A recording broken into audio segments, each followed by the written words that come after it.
Saluton everyone, and welcome to today's, well, Friday stream, I suppose. Sylvia, congratulations on being first. Hello Ezra, and hello Gandalf. Subsai, I hope you don't bite, cause I do. No, don't worry. I don't bite. At least. So. Okay, so some of you may be wondering, what the hell is actually Esperanto? And I can't blame you if you do actually have this question. The thing is, saluton my wonderful Cyber. Ah. Yes, hello to you too. I'm very grateful for all of you being here. When I first reached my 100 followers, I said I will do a Esperanto teaching stream, which I actually did. But after around 2 hours or something, people said it was way too much info and whatever, and I said, okay, I will do a part 2 in 1 week or 2. Yeah, that was, I think, around 4 months ago. So I should probably keep my word. and actually finish the thing someday, so I decided I won't just finish it today. Long week, huh? A very long week. And since I don't expect the second part of my Esperanto stream to be all too long, after I'm done with this, I will go back to the Oida fan art I did, because yesterday I said I finished it. Turns out I didn't. I kind of forgot her back hair. And I only realized this after I've already sent it to her and like everything, so I had to remove everything again. So yeah, gonna fix this today. And I have a little bit of a headache, so if I seem a little bit weird, you can attribute it to that, but it should be fine in half an hour or so. I hope you are all doing well on this very beautiful Friday, I think, right? Today is once again also Factorio Day. In 5.5 hours or so, I will play Factorio with Duhu and with other people, so on Duhu's channel, which I can shout out, by the way. So yeah, if you're interested in it.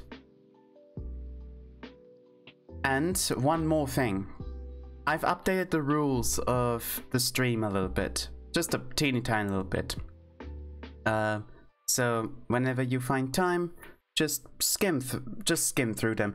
The most important parts are just, you know, no minors, since this is a mature stream after all.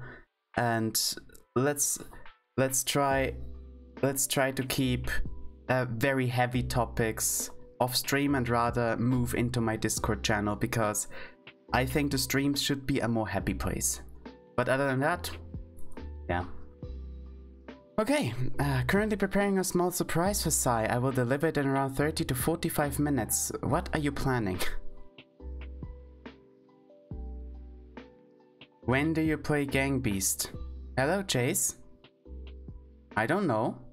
Whenever I feel like it. I'm a variety streamer or a community streamer, so. But it's not in the plans for the next few days. Maybe I will play it as a collab again when I have my collab with, I don't know, other VTubers or something, but let's see. I also hope you're doing well. Okay, so I kinda collab, you say? Yes, collab, I say. Why?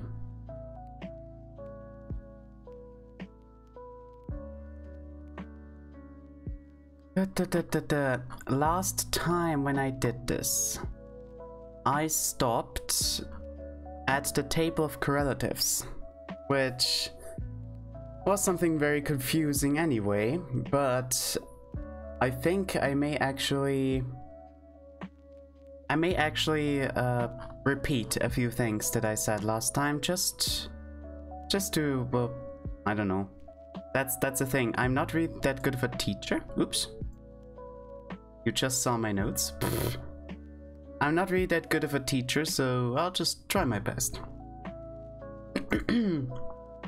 Okay, so Esperanto is a constructed language, I think, designed around 1890 or something. And you're a damn fine teacher, well, thank you. And is more or less designed to ease communication between multiple cultures of people and different language backgrounds and all of this. Never really gained that much attention, sadly, due to multiple occurrences, but it is at least the most spoken auxiliary language today. And with that little background, let's start once again, if this thing does not... Okay, cool. This thing is kind of teasing me, I think. Are we good? Okay, music stopped. Okay, no. First things first, the alphabet. So... the way you write Esperanto is exactly the way you speak it. So there are more or less no... Oh! Hello, you soap. Thank you for following. I hope your day is going well.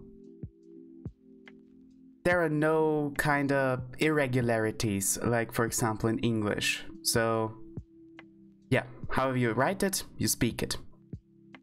And the letters of this language are as follows. We have A, which is just an A, obviously.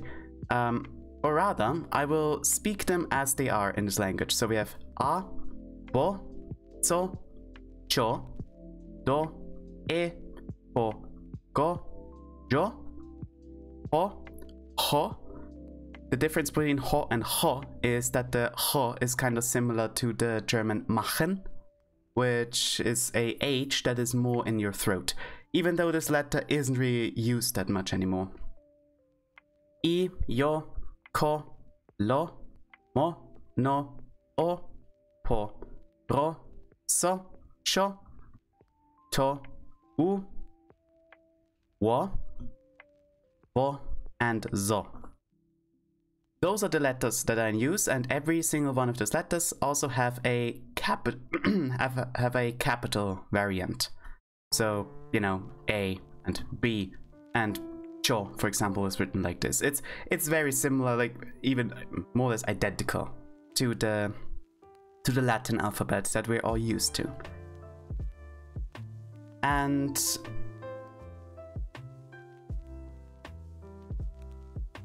let me just think real quick. Yeah, so this letter here, for example, I will, by the way, delete this again so I have a little bit more space.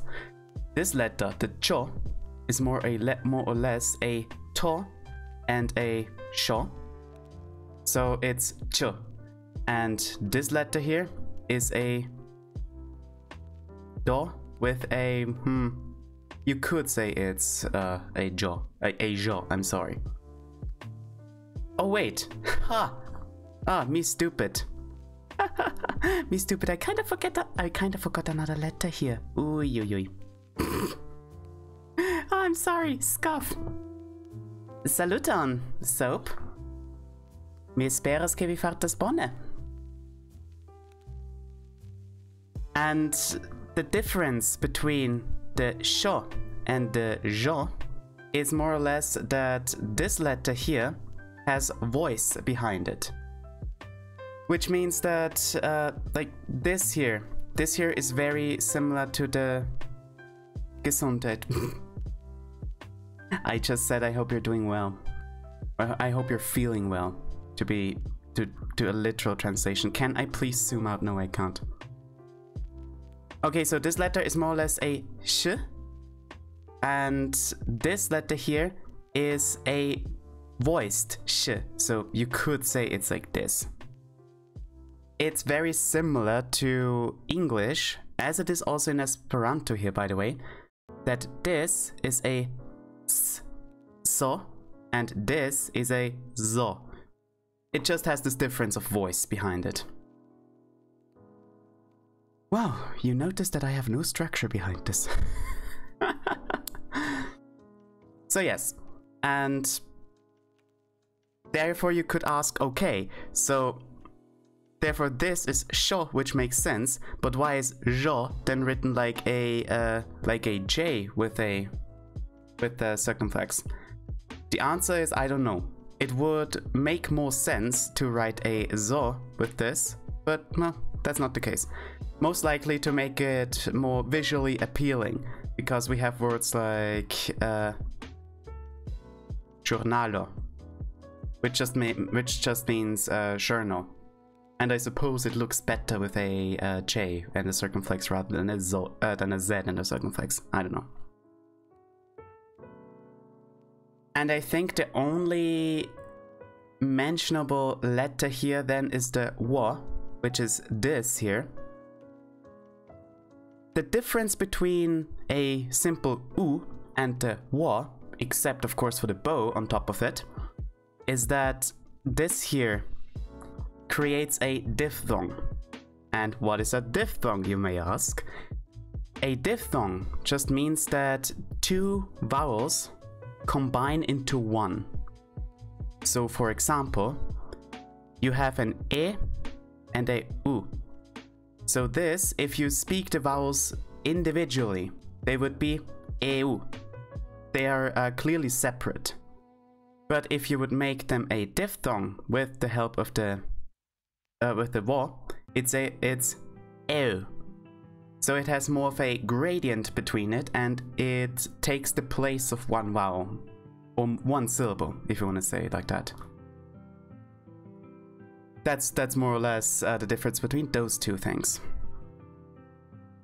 The same, by the way, but which may come more naturally. The same difference exists between the I and the yo. So if you have a O and a I, it's OI. But if it's a O and a yo, it's OI. You know what that sounded like? What, the EU? Or the OI? OI? No? Oh. Of course. Yes, a French egg, huh? Give me a second.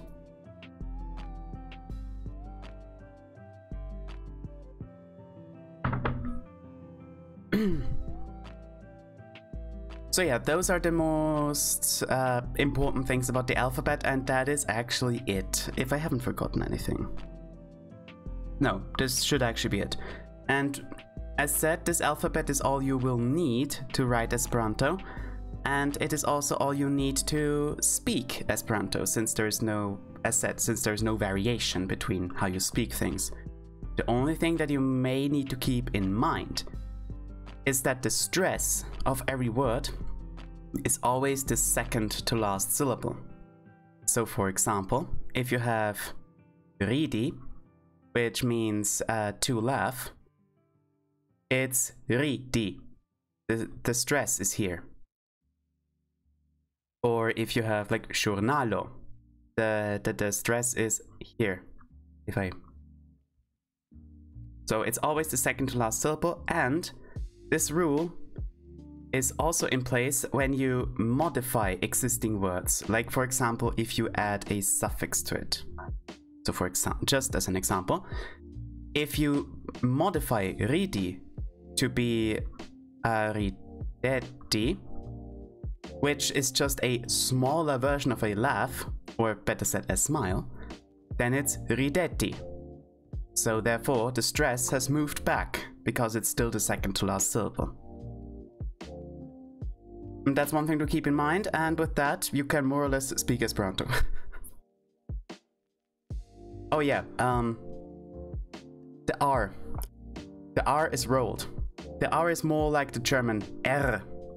So that's something to keep in mind. Therefore, it's Esperanto. But yeah. Okay.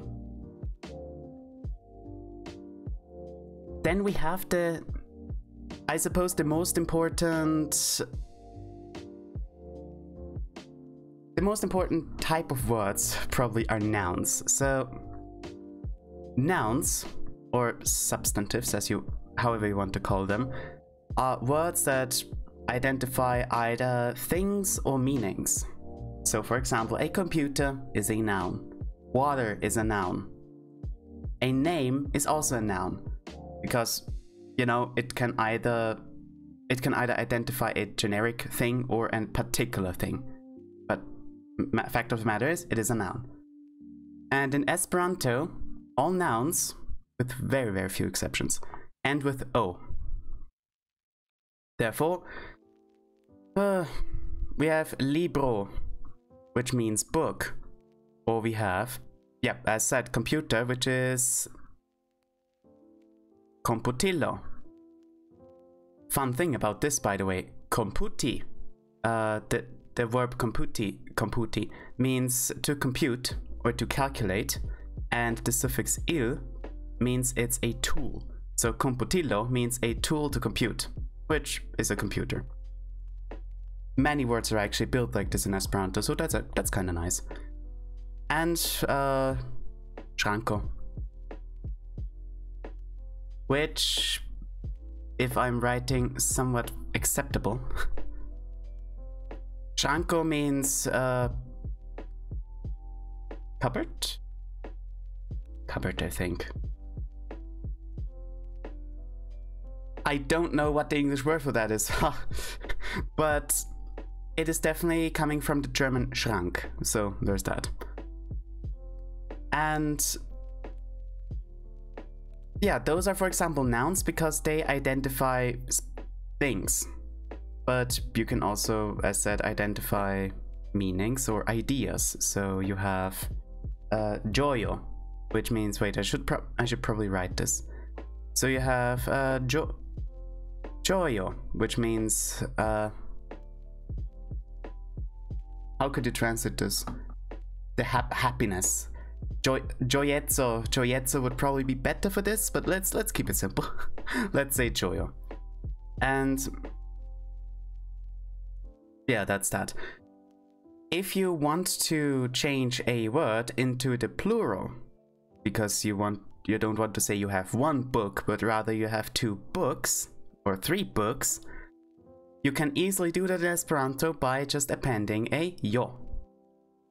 Therefore, you have, for example, unu libro, but du libroi, 3 libroi, qua libroi. And this works with every single noun. If you want to make it a plural, you just append a jo, and that's it.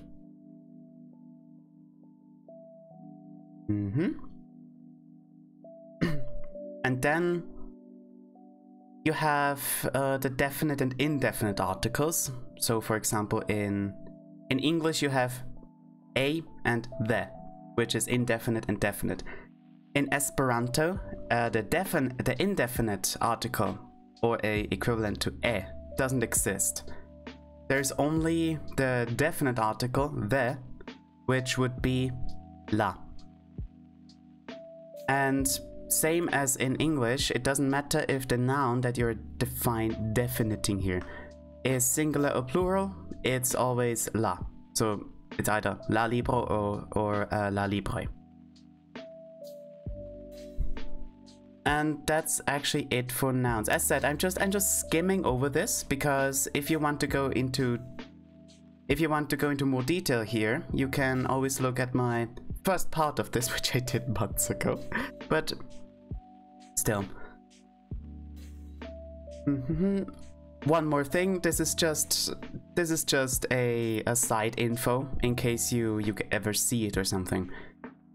The o can be dropped, but only in artistic purposes. So for example, if you write a poem or if you write a song or whatever, and it makes more sense to drop the o so that it either rhymes better or it fits the beat better, you know, then you can drop it.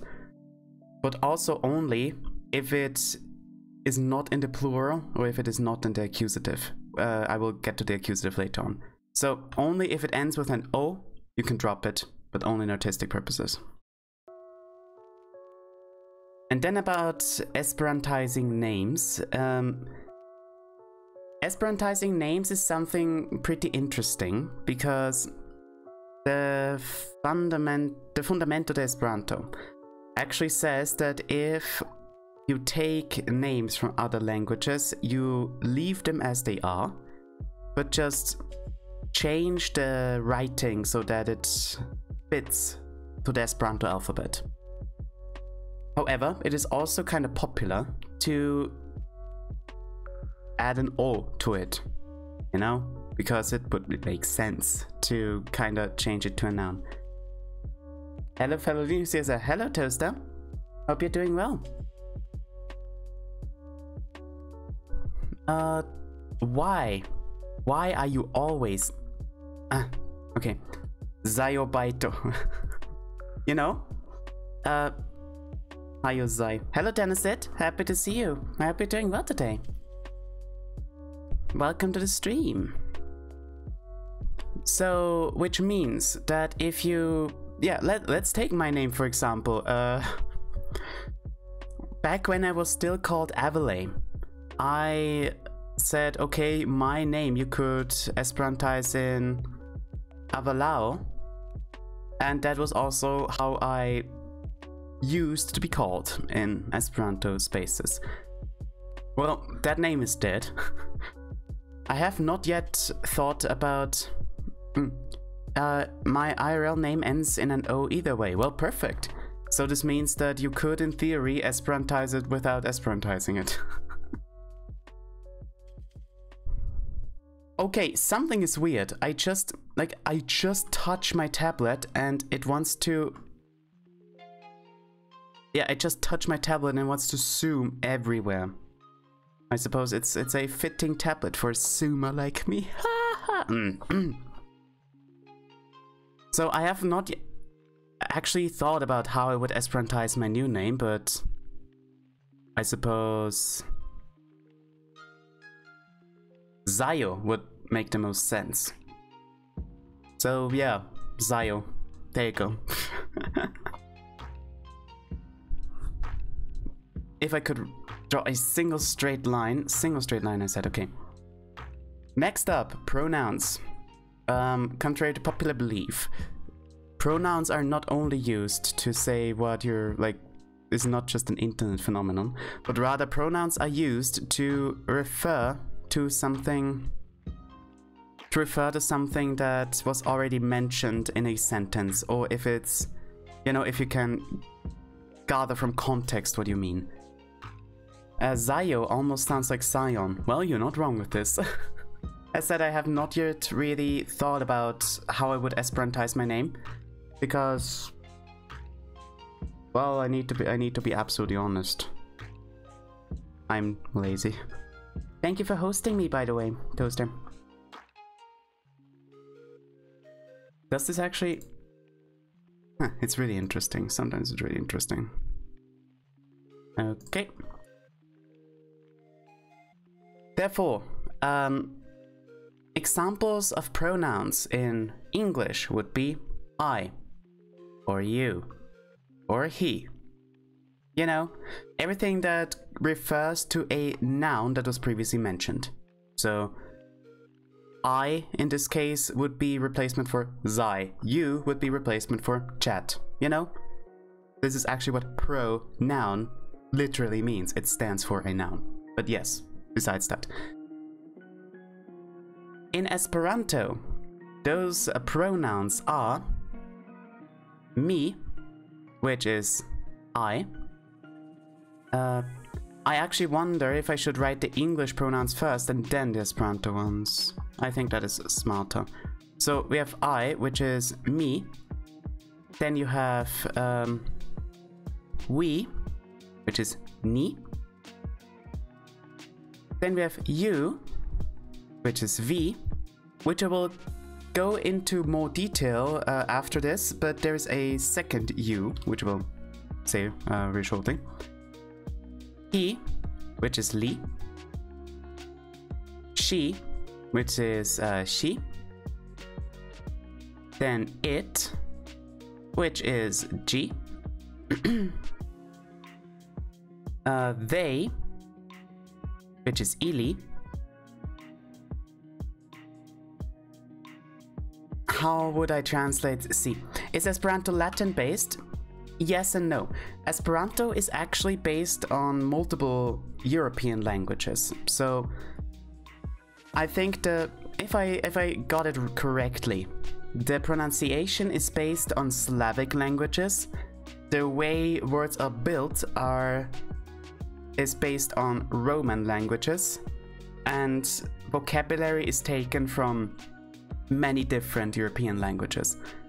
So for example, German, which is my native tongue, there are also a few words that were taken directly from German. So dog means Hund in German, and it's also Hundo in Esperanto, or Bild, which is German for image, is Bildo in Esperanto. And there are lots and lots and lots of other words like this. My dad once told me that it was supposed to be the European universal language. Yes, that's correct. It was actually... its vision was actually to be a world universal language like English is today. So Esperanto was not designed to replace languages, but rather it was designed to be an auxiliary language, so that, you know, people can understand each other. And it would have worked out if the two world wars wouldn't have come between it. So yeah.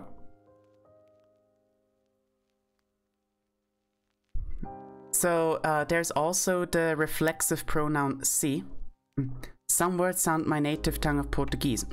Yeah, that makes sense, since Portuguese is more or less a Roman language, or Romantic language, I think it's actually called. So yeah, it would make sense that some words sound similar. Ah, my neck is killing me, oh my god.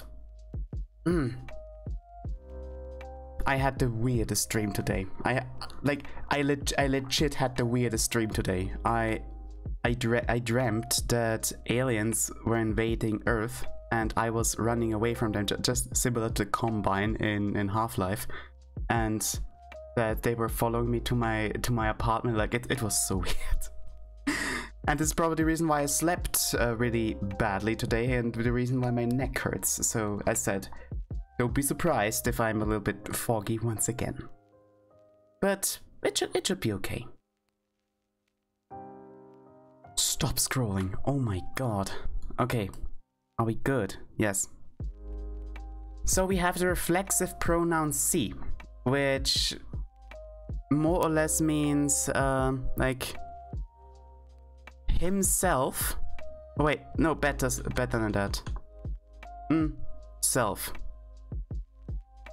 So whenever you would say he was looking at himself or she was looking at herself, that is a reflexive pronoun, because the self pronoun just means that it reflects back to the subject of the sentence. And in Esperanto, this is si. So you wouldn't say she rigardas ŝin. Rigardi means to look at. Because she rigardas ŝin would mean that she looks at her, someone else, some other woman. Rather, you would say she rigardas sin, because she looks at herself. So this is something to be aware of. And then we have one, which is oni. The one in this case is not to be understood as the one in the sense of a number, but rather as a pronoun. So like, one wouldn't do this. One should speak to me, like, you know, this kind of one, which is oni. And then I said there are two more pronouns that are not standardized, but I personally use because well, yeah, that I personally use. We have let's talk about vi for a second, because vi works in Esperanto the same as it does in English, in the sense of, if I say you, it is not clear just from that word alone if I mean a group of people or if I mean one specific person.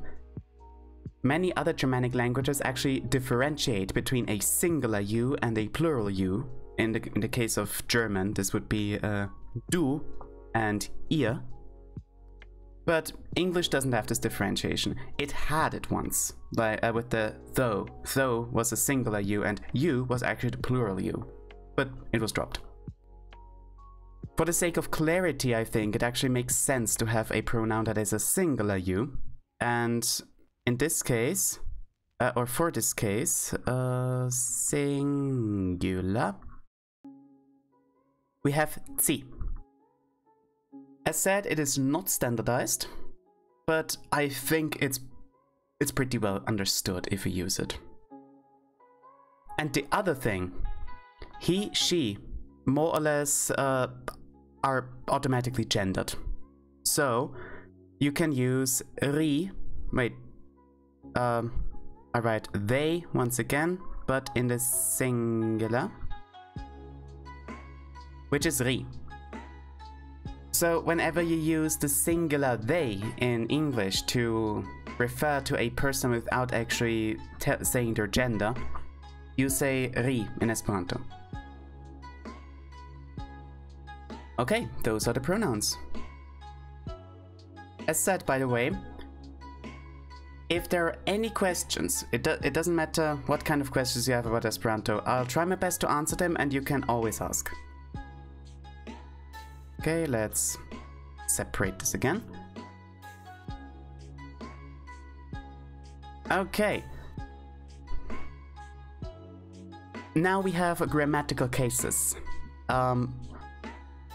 Grammatical cases, linguistically speaking, just mean that a word more or less has a specific role in a sentence. Let's say it like that. It has a role in a sentence, and in German, for example, grammatical cases are still widely used. Like, they are just part of the language. In English, they are still used, but they are rather hidden a little bit. So, for example, if you say in English,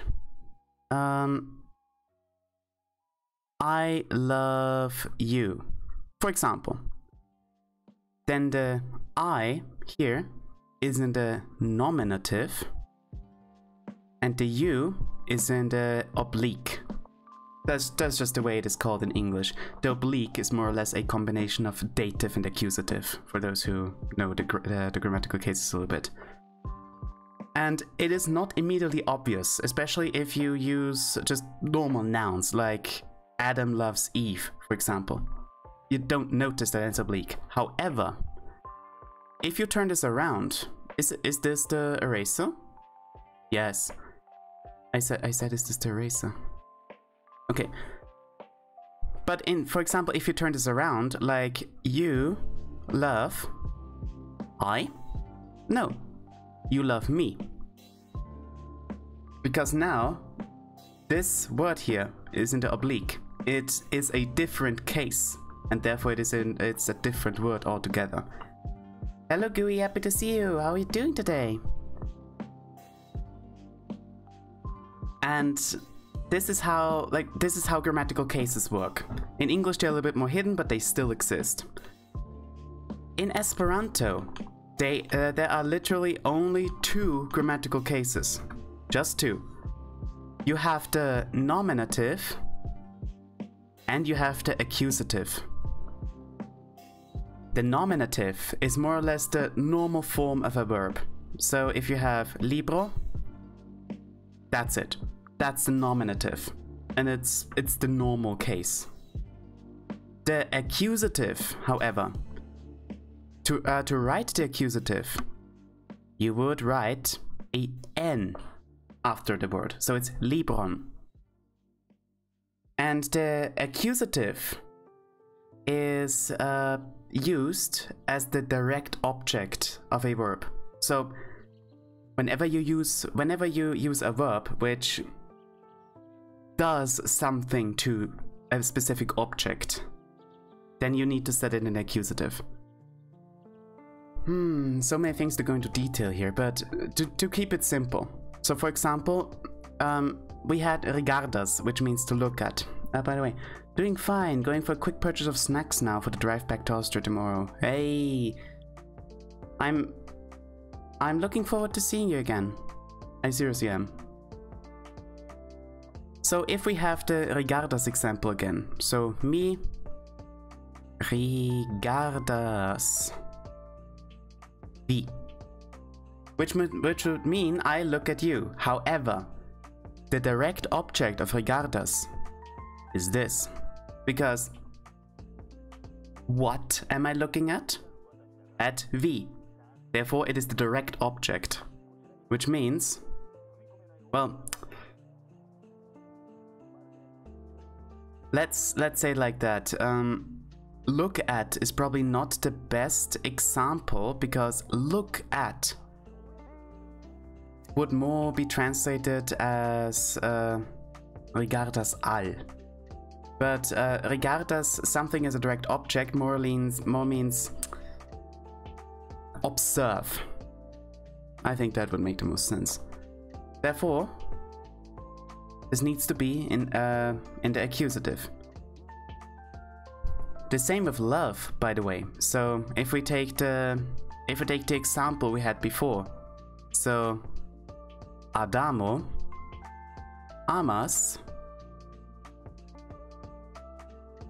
How is Eve translated into Esperanto? I will just do Eva. I suppose. So Adamo amas Evan, because this is more, once again, the direct object, which means that it has to be in the accusative. And that's it. Those are the only two grammatical cases you need to be aware of if you use Esperanto. Everything else is handled via prepositions, which means that, like for example, at or with, or, you know, like all those words that you can put in front of a word that more or less tells you what its role in a sentence is. Those are prepositions. And you do most of those in Esperanto too. The accusative, however, exists because it exists. I can't really tell you why. Some daughter languages like Ido actually got rid of the accusative, but well, in Esperanto it stays. Yeah, me too. I already miss you in TFK. Wow. Oh. Well, I miss you too.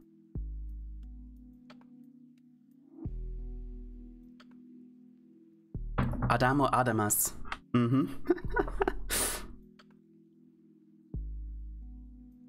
Okay, next up. I hate that it only has... There's only so little space here. Okay, let's separate.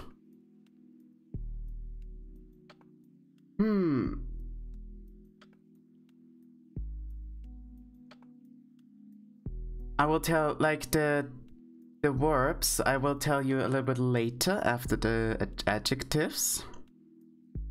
Okay, but other than that, it should be good. Okay. So now, adjectives. Adjectives are words which modify nouns, which means that, for example, good. Good is an adjective because it tells you that whatever noun you apply that adjective to is, well, good, or big, or small, or, you know, whatever kind of descriptive modifier you have for a noun is an adjective. And in Esperanto, all adjectives end with a. So, if we take the example of big, that would mean granda. So, granda libro, which means big book. And adjective always come before the noun. So, it's always in front of it. But therefore, it modifies this noun here. Or we have bella virino, which means a beautiful woman. And the thing to keep in mind here is that the adjective needs to complement the noun. So that means that if the noun, for example, is in plural, the adjective needs to be in plural too. And the same if it is in the accusative, it needs to be in the accusative too.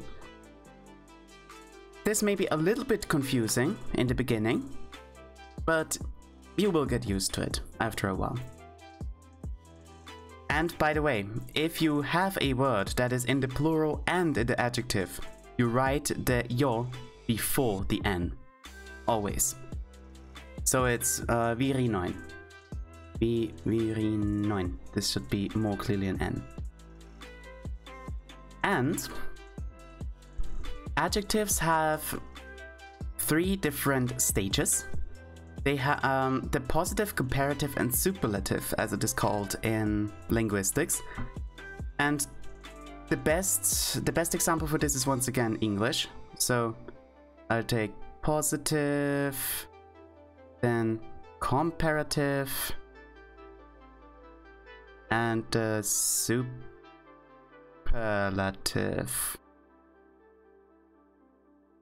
So the positive, for example, would be good. The comparative would be better.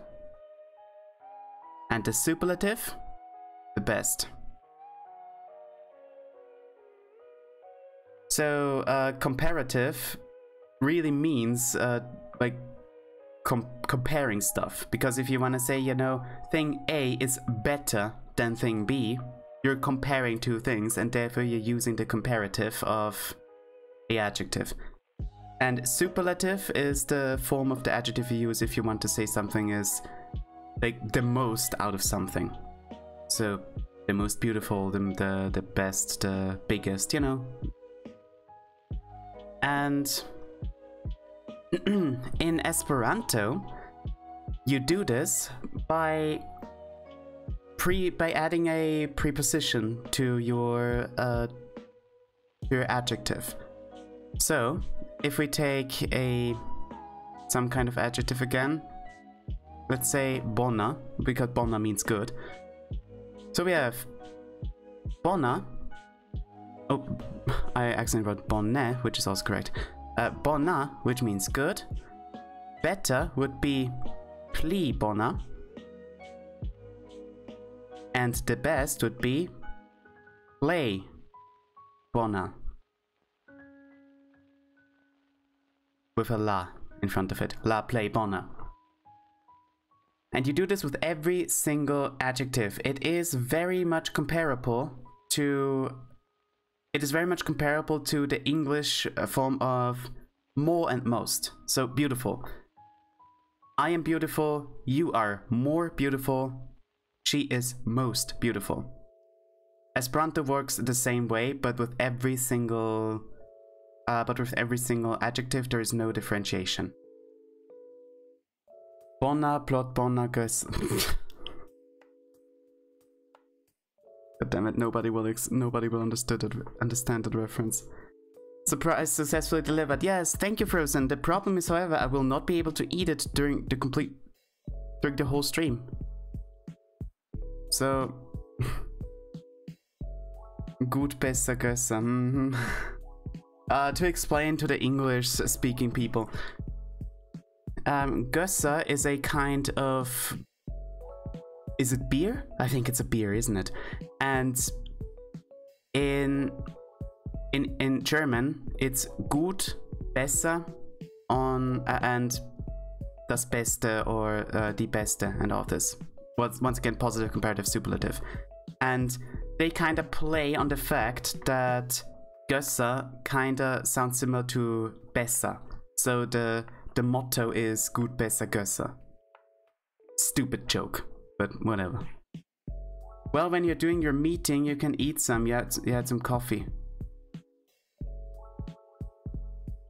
Meeting? Oh, my idol meeting, you mean? Yeah, but when I go to an idol meeting, I just go to the toilet. I won't eat, but whatever. It's okay. Still, thank you very much. It smells delicious. Adverbs.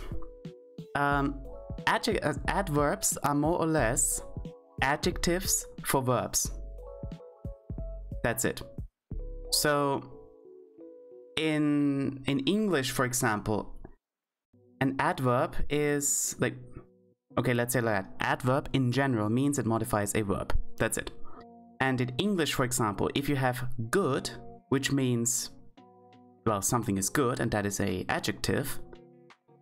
If you are doing something good, like the act of doing, that is good, you do it well. Because well, in this case, is the adverb form of good.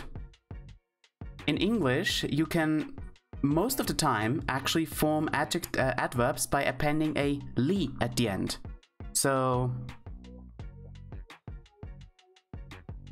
quick and quickly, for example. Thank you for lurking, Toaster. So something is quick, but you're doing something quickly. It's the same, but one is an adjective and one is the adverb. In Esperanto, you differentiate between adjectives and adverbs once again by the word ending. Adjectives always end with a. Adverbs always end with e. So if we have, if I could write, so if we have rapida, which means fast as an adjective, you can say rapide.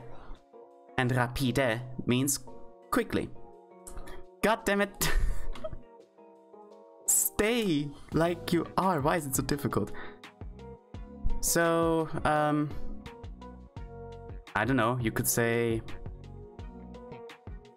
curas rapide, which means running quickly.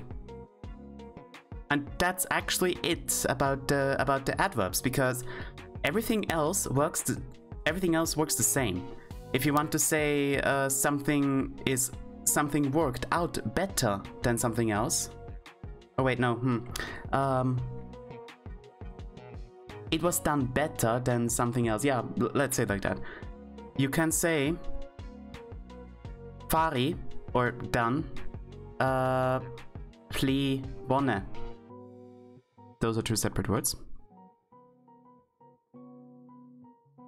Pli bone, the same as in the adjective variant, just means it's the comparative, so it's comparing to something. It's the next stage of the adverb.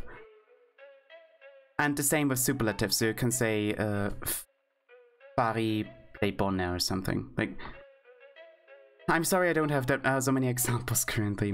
I said my brain is foggy. But yeah, that's it for the adverbs. Oh, I'm already an hour in. Oh my god, I still need to do more stuff. This is actually thought to be the repeat of what I showed you last time. Okay. Now we come to the verbs, which is kind of one of the most important things in Esperanto, since without verbs you can't say anything. Verbs describe actions. They describe doings, if that makes sense. So let's take to be, because to be is probably the best example. To be in English is a verb. In Esperanto, this would be esti. And if you think, esti, est, kind of sounds similar from Latin, then you'd be right. It comes from Latin. And est, in this case, is the... here we go. Est, in this case, is the root of the word, because this carries the meaning. Est means to be.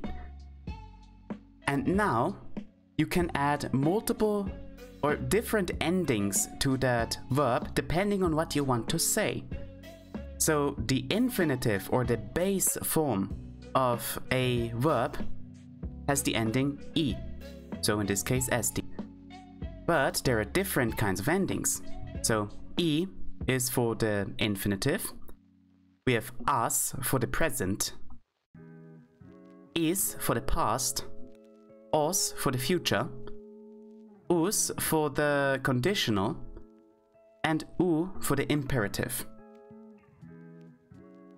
And to properly translate this, so let's take the st example or the est example and just go through that list. Esti means to be. When we have estas, which is the present form of esti, then it just means is. If we have estis, it means was. Estos means will be. Estus means would be. And estu is more or less the command form of that verb, which means be. Does watching this count as my stream credit? I mean, sure. Hello, Ariel. Happy to see you. Welcome to the stream. And welcome to my hopefully somewhat chill Esperanto. My hopefully some, yeah, Esperanto chill thing. Oh my god, my brain.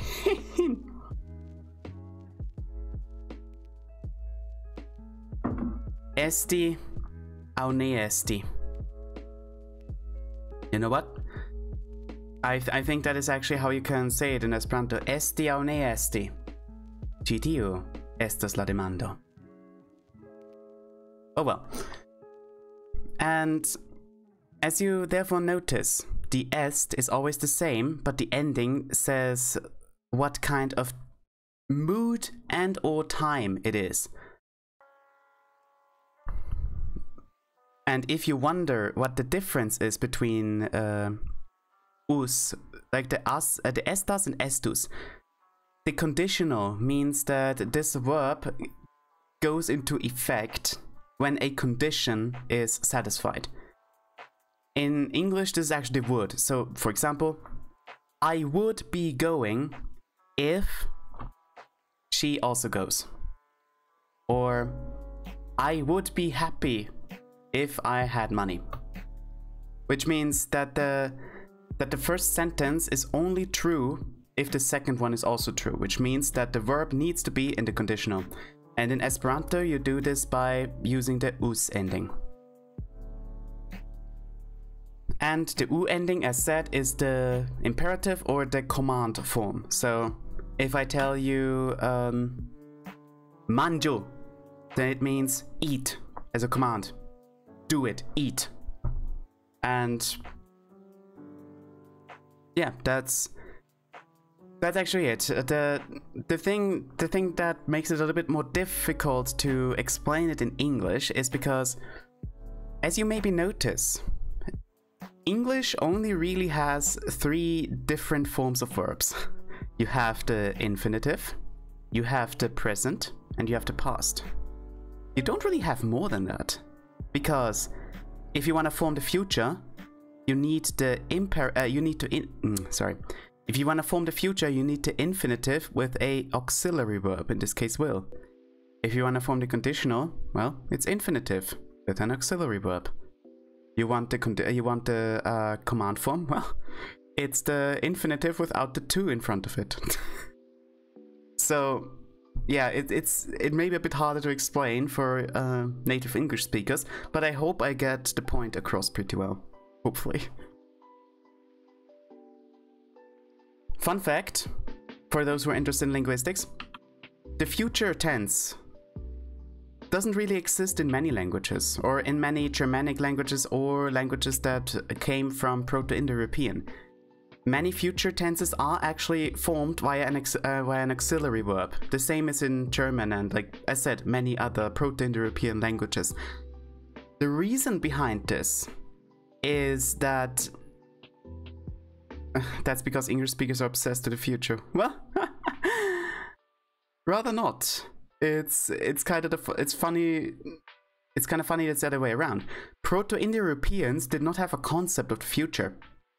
They had a concept of the present and they had a concept of the past, so they had 2 verb forms or 2 verb tenses to accommodate for this. But they they didn't really know the future, it seems like. Funnily enough, it's the same with numbers in Proto-Indo-European. Because the Proto-Indo-Europeans had numbers for 1, 2, 3, 4, you know, everything you can count on your hands. But as soon as you reach 100 in Proto-Indo-European, it doesn't necessarily mean 100, it just means a lot. 100 literally means a lot. Because they did not have a concept of more than 100 things. And it makes sense. Like, even today, you get a number of 8 quadrillion 956 dubillion, you know? But our brains can't really comprehend this. Why should they? Our brains are designed to gather food and to count like, I have 2 apples and I can see them. So it makes sense. Our brain is actually our brain actually does have kind of a hard time grasping very abstract things. So, like, if you say there are 8 billion people on the planet, you say, okay, nice to know. But can you really imagine it? I can't. Like, what is 8 billion? You can't even imagine 8 million. You can't even imagine 8,000. It's a really abstract thing if you think about it. Of course, you can maybe look upon 8,000 people, and then you can say, okay, those are 8,000 people. But can you really grasp it? And this only gets further exaggerated the bigger the number is. The same with the size of our universe. Like, if we say the universe is infinite, which we aren't totally sure about, but still, let's say the universe is infinite, you can't grasp that. You just can't. Our brains can't grasp the concept of infinity. We know that it's infinite, we know what infinity is, but you can't imagine it. So yeah, there's that. Wow, very theoretical. That'd be great for debt. How much do you owe me? A lot. Here's $100, but you owe me 1,000. Can't prove that they're both a lot. Yep. Yes. Well, back then it was so easy. You wanted 2 sheep? Well, give me 3 lambs or something. It was all trade. But to be fair, money is also just modern trading. Like, you trade one thing for another. But once again, that is... Let's stop with the theoretical shit. Numbers and brain moment. You only have the best brain moments here. Boomer moment trading lambs. Well, our boomer dragon should actually remember it. If our cute dragon is as old as he claims he is. Okay. Numbers. Esperanto, unsurprisingly, has also numbers. And yeah, you know what? I just write the numbers down again. We have 0, 1, 2, 3, 4, 5,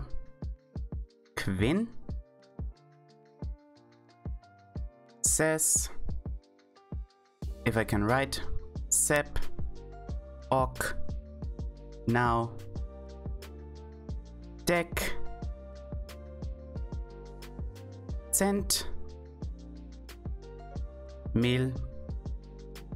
and that's actually it. Ah yes, that's a good heavy metal band, Qua.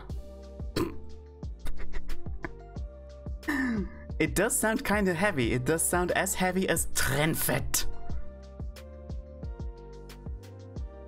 So, to translate those numbers, it's 0, 1, 2, 3, 4, 5, 6, 7, 8, 9, 10, 100, 1000. Those are the base numerals, by the way. For bigger numbers, you use nouns. So, for example, miliono means a million, but that's a noun. Yep, similar to Roman. Roman? Latin, yeah. And the way you... I'm still interested in learning Latin, by the way. One day I will learn Latin. But when I can get my ass to actually learn Japanese first.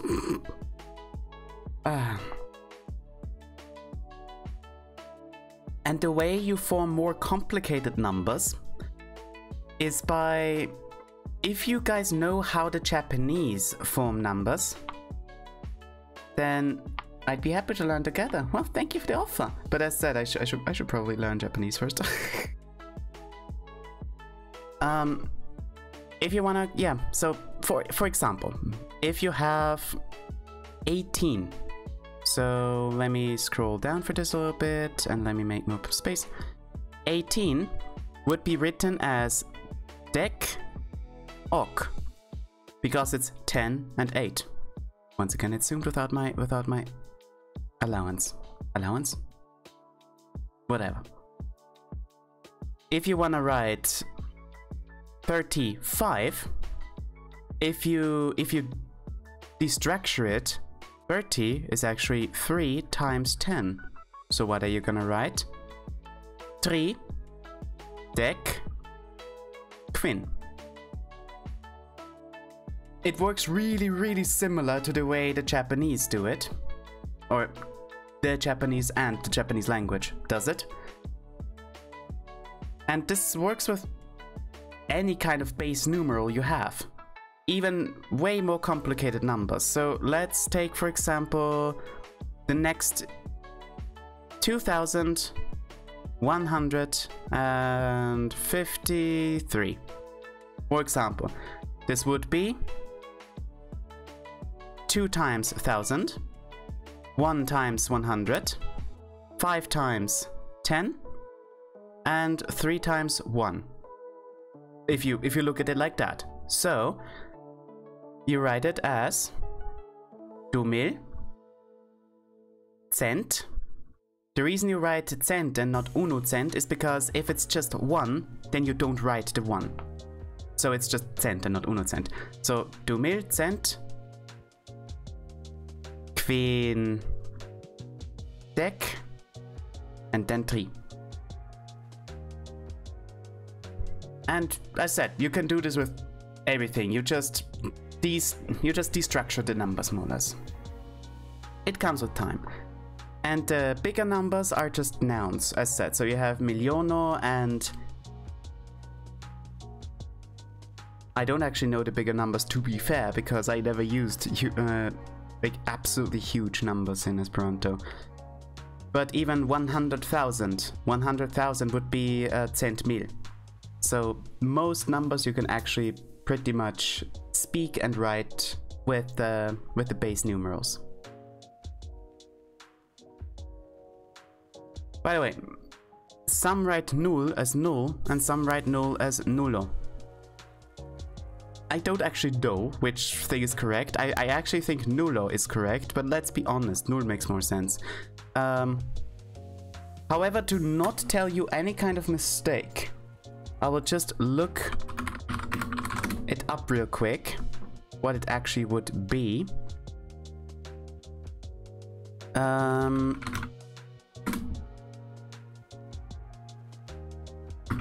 As soon as I actually get my vocab... Ah, there we go.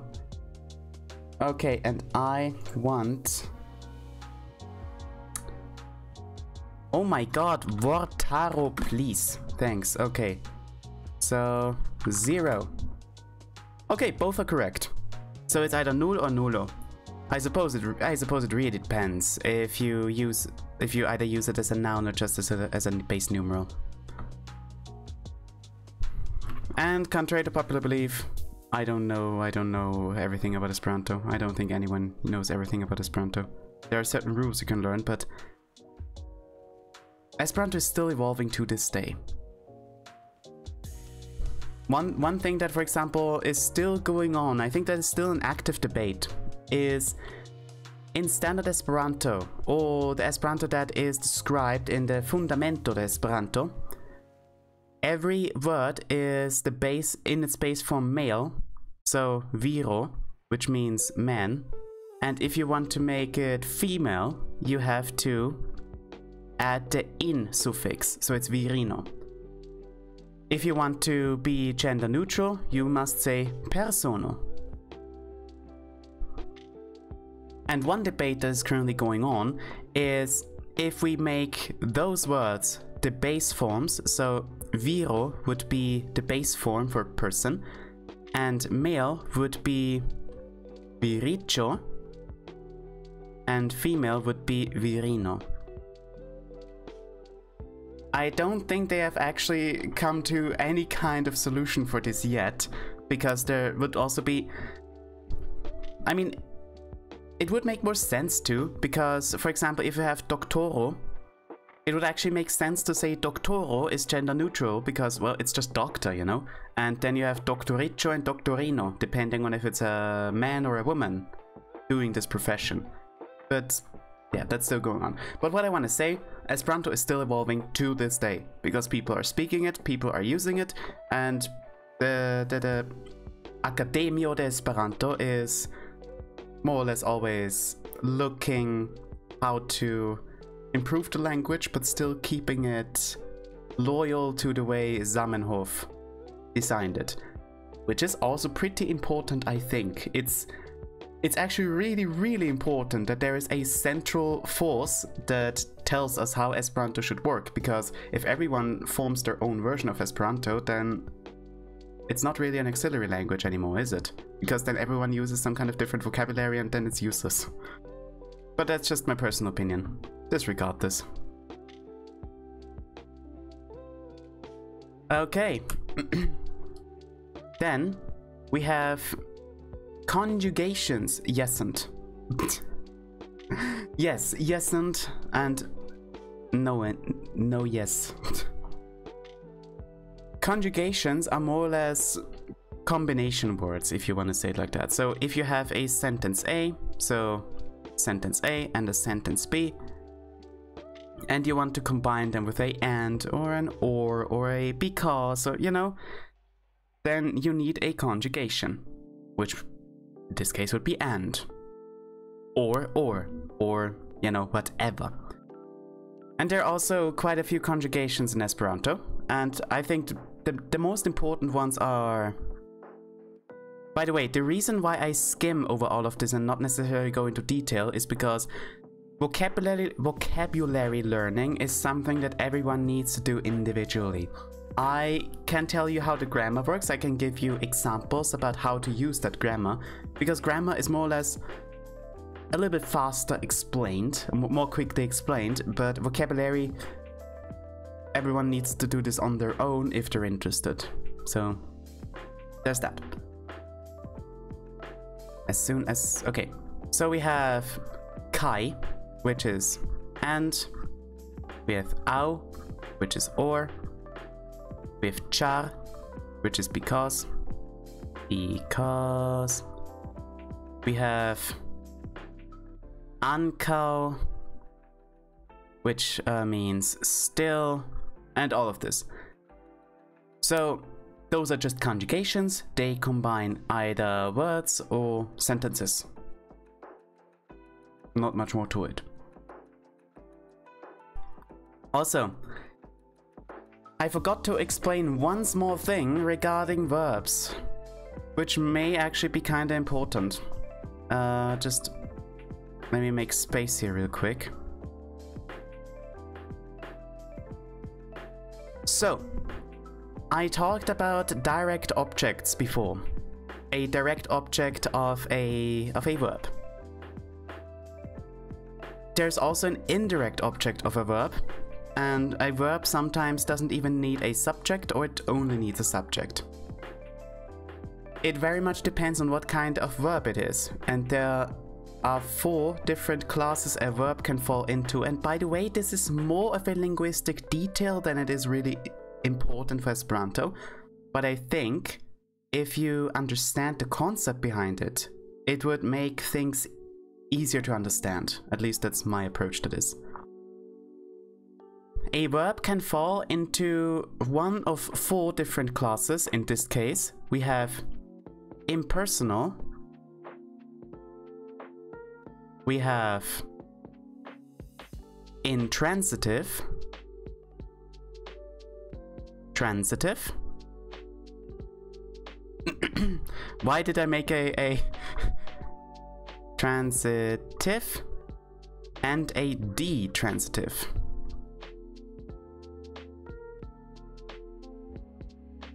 And what this means is it just more or less decides what a verb needs to be able to exist, more or less. Impersonal means that a verb doesn't need a subject, it doesn't need objects, it doesn't need anything. This verb can stand completely on its own. This is something that does not exist in English or in many Germanic languages, by the way. For example, it rains. If you have ever thought about it, why do you need to say it rains? It doesn't really make sense that you say an it to it, because raining is more or less something, is a state, is a global state of weather, if that makes sense.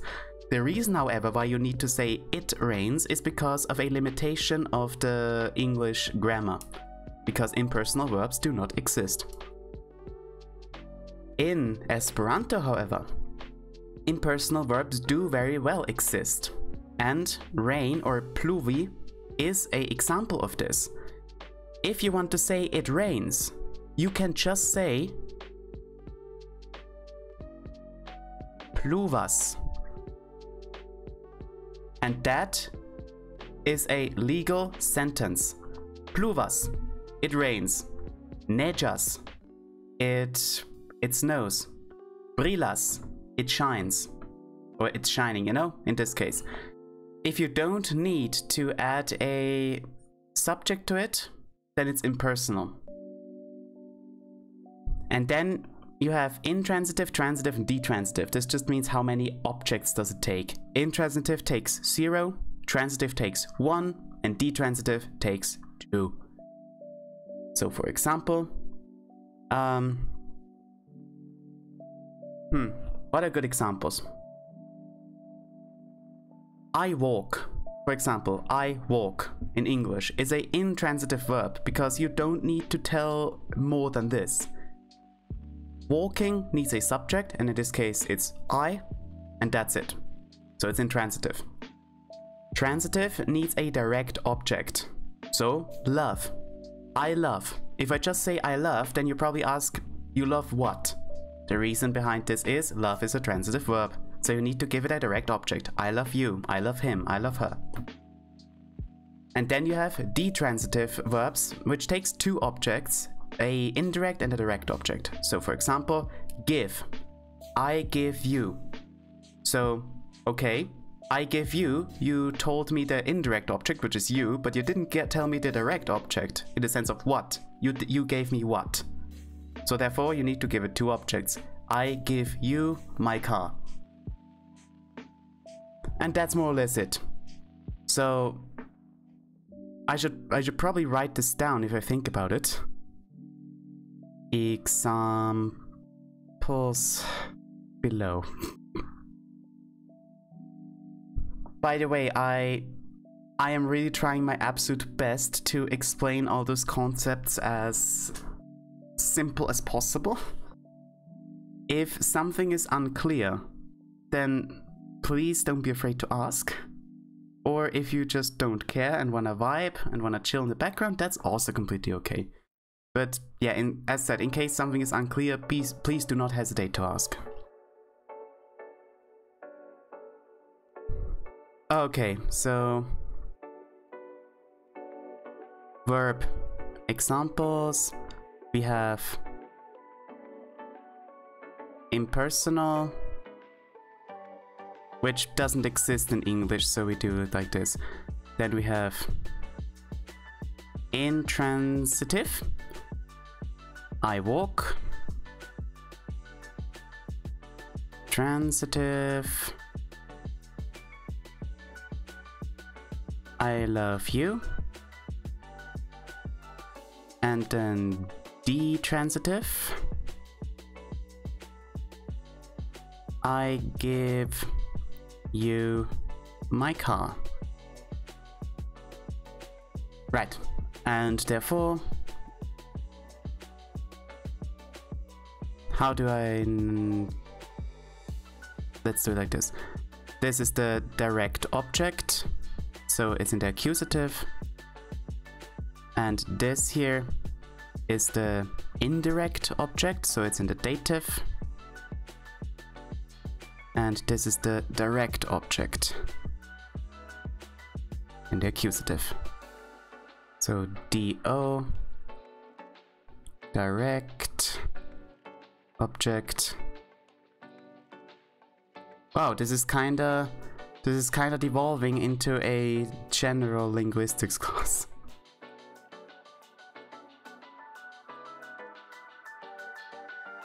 Fine, okay, cool. So now that we have this going for us, the reason why I actually wanted to explain this now is, as said, if you, for Esperanto now, so I just do it like this and say for Esperanto, a direct object means that it's in the accusative, which means that you need to add an N or a no at the end of the noun. If it's an indirect object, it means that you need to prepend a al in front of it. Al more or less means at. That's it. That's the reason why I went into this very long explanation of what a direct and indirect object is now of this, so yeah, there you go.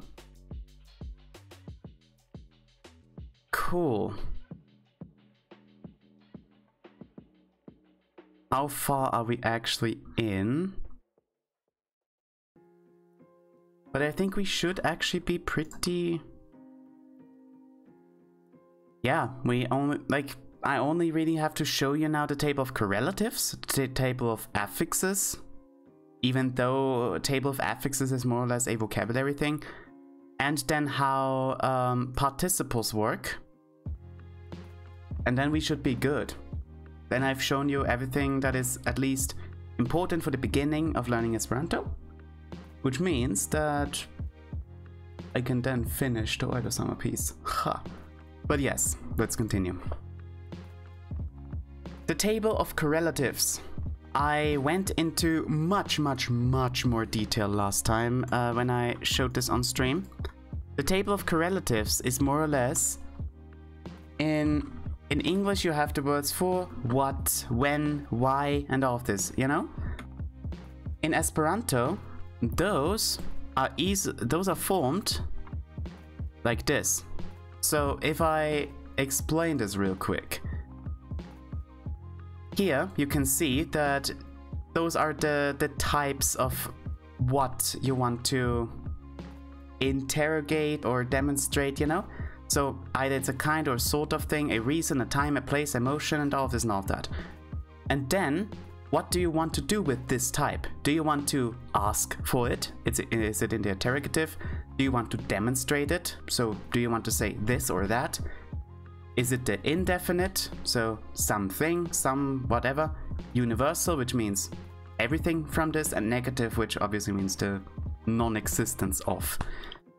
And then you just plop it together, depending on what you want to say. So for example, if you want to ask what time or when, you want to interrogate the time, so it's kiam. Kiam, when.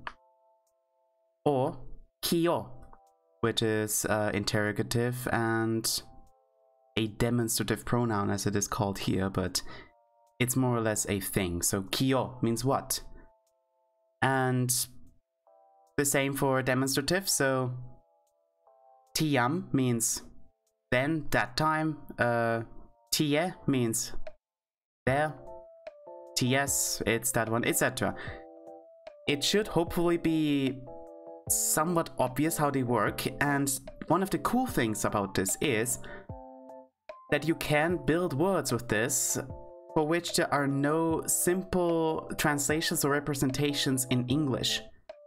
One reason or one thing I really like a lot is, for example, kial and tial. So kial means why, because you interrogate the reason, so kial. And if you're really smug about it, then you can just say nenial, for no reason. You just did it because. So you can more or less give a really smug one-word response, and that makes Esperanto all the more worth it for me. Or you can even say chial for all reasons, you know? Just like that. You can just plop those words together how you want them to be. For the demonstrative words, there is actually another preposition you can add or a postposition. It depends, you can say both. Which is called chi. And chi just tells you that it's closer. It's closer to like the normal thing. How should I explain this? So let's say tie. Tie means there, the place over there. If you say chi tie or tie chi, it means here, because it's, well, it's closer. The same with tiu. Tiu means it's a demonstrative determiner, more or less. Ah, yeah, it says it right here, demonstrative determiner, which just means that you can append it before a noun. So you can say pomo, which means apple, but you can say tiu pomo, so that apple. However, if you then say chi tiu pomo, you say this apple. So this apple that you currently hold in your hand, chi tiu pomo. And that's more or less it.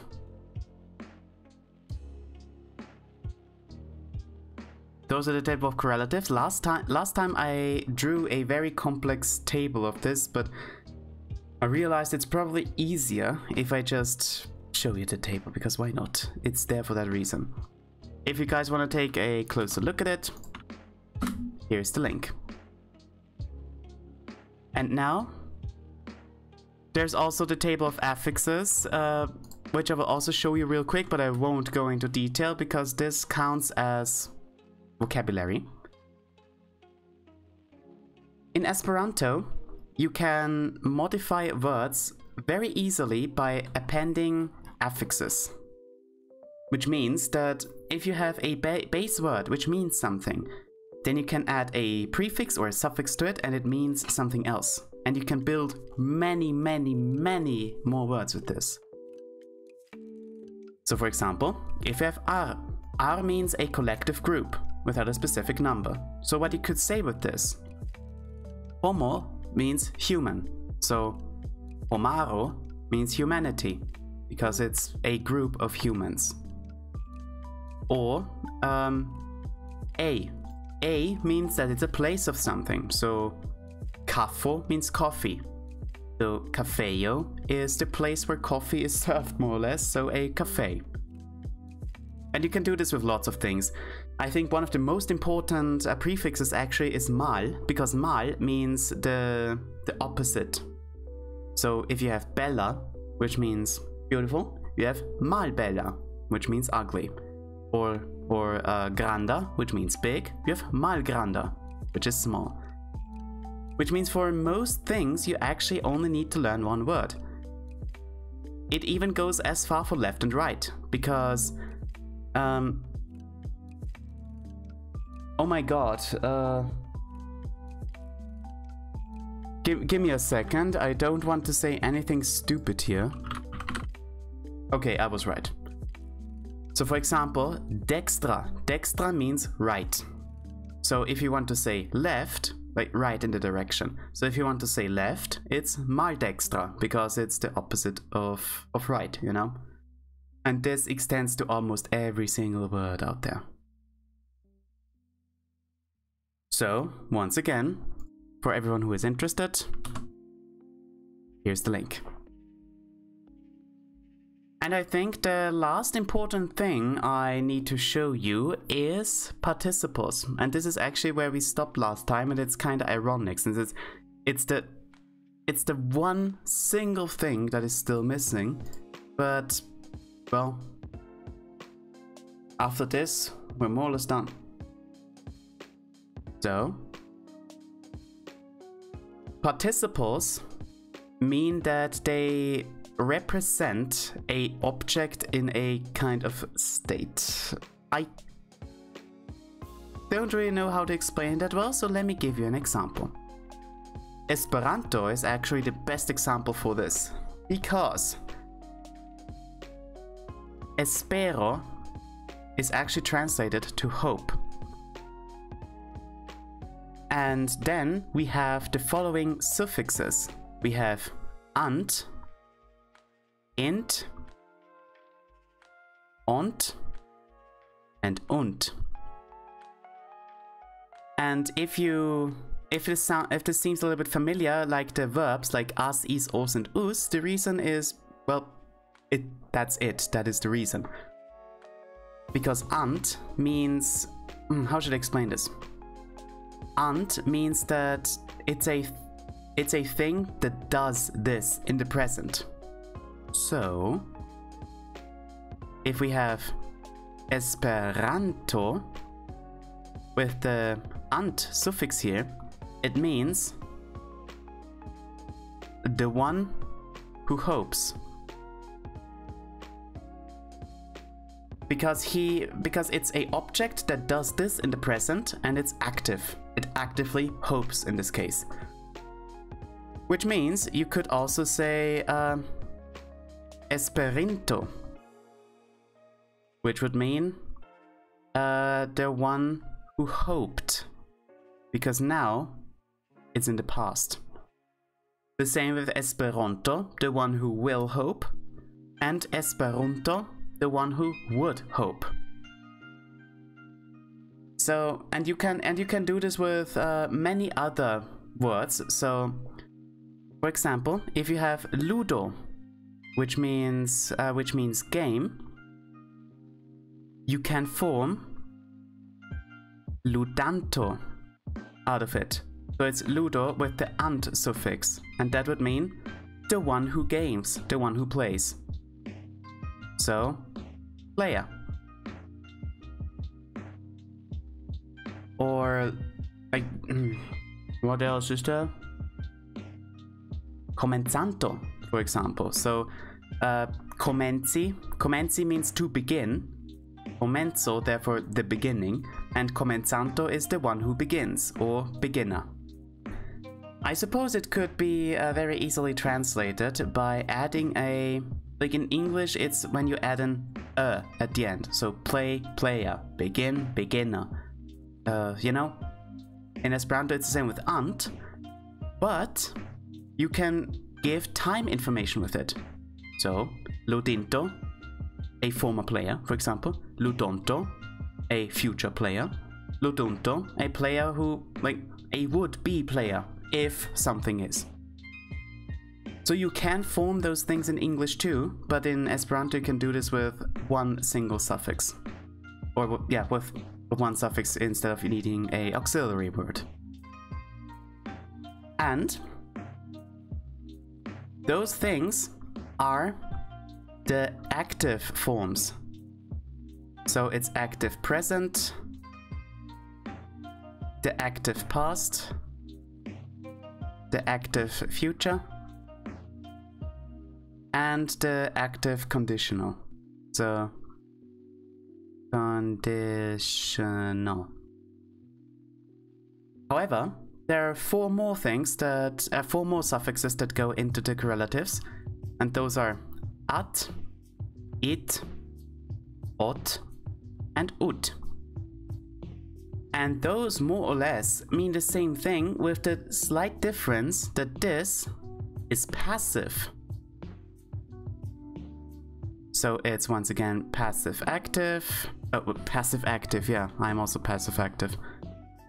Passive present, present, the passive past, the passive future, and the passive conditional.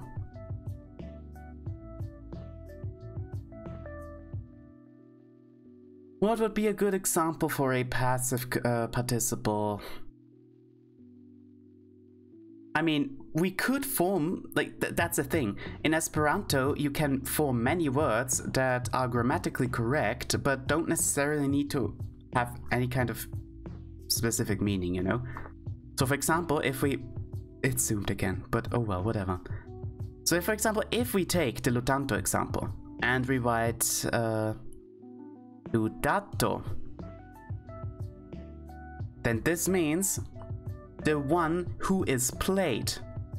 So it's not the one who plays, he is not doing this actively, but rather he's being played, because it's passive, the one who is played.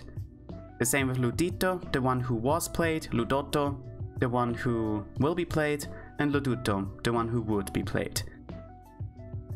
I need to mention, however, in English you can say I've been played in the sense of I've been scammed or something. In Esperanto this is not the case.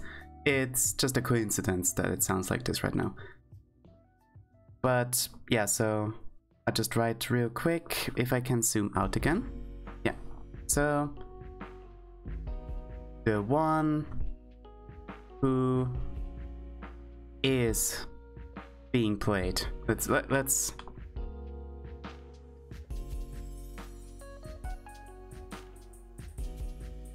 also, I need to mention one thing.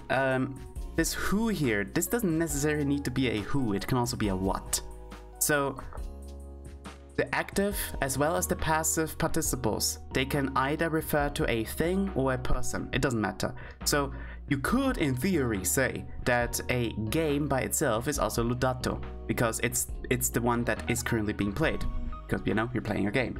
But usually you just say ludo for this, but it wouldn't be wrong. And that's it. Kind of weird that I stopped this close before the end last stream. But there we go. That's Esperanto. If anyone has any questions, well, I can answer them, no problem. I can also always answer them. Let's say it like that. If you're a member of my Discord server, which is here by the way, and you ever have any kind of question for Esperanto or anything, it doesn't even matter. You can always shoot me a message. We even have a Esperanto speaking channel on my server, which is a little bit dead to be fair. But yeah, so in case there's any kind of question or whatever, feel free to join, feel free to ask, feel free to whatever you want to do, you know? Therefore, I can really understand if you were just chilling in the background now, because teaching streams can be kind of boring, especially for a topic you're not even interested in. But I fulfilled my promise. And we're not gonna talk about my 200 follower special. We're just not gonna talk about it. What I need to do, however, and I will do this in this stream, is I need to fix the fan art that I drew for Oida the last 2 days, because I kind of forgot her back hair. Therefore, I will go AFK for a while, like 1 or 2 minutes or something, just to collect myself, drink a little bit, eat that sponge cake that was given to me, and then we'll continue with art. So, I hope I can see you in 2 minutes or so. Be right back.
And I am back. Okay, I just need to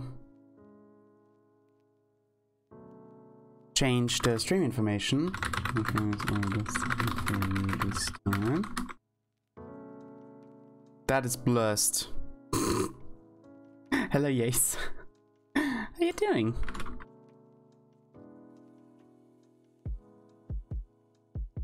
Beginner and creator.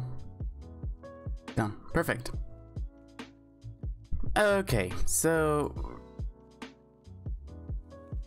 sketch. Thank you for the most aquatic. And thank you for the stretch. No. Ooh.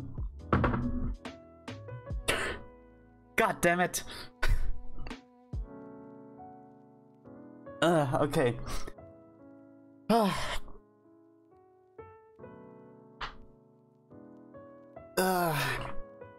My neck pain is also thankfully slowly subsiding thanks to the painkillers I took. So I need to be ready for Factorio today. Okay, let's do it.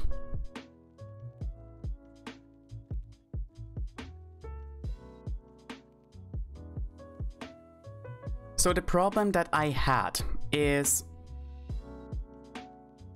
I made the hair invisible for some reason. I didn't draw the back hair. I don't even know why. Like, I don't know what my excuse for this is.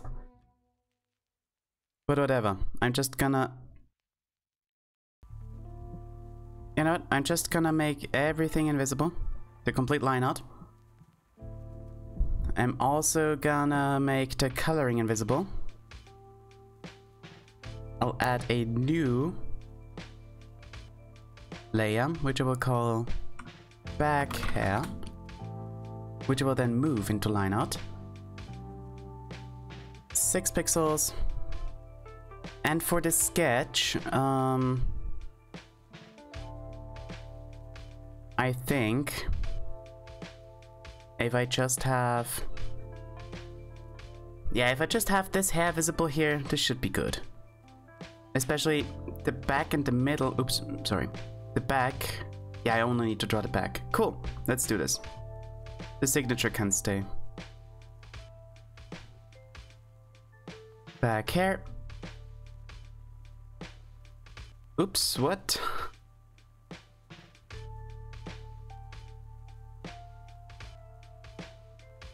Let's go.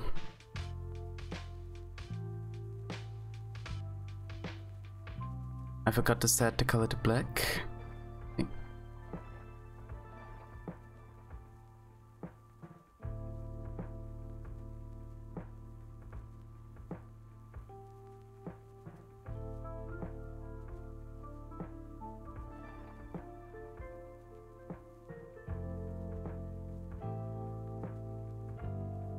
Okay. Okay.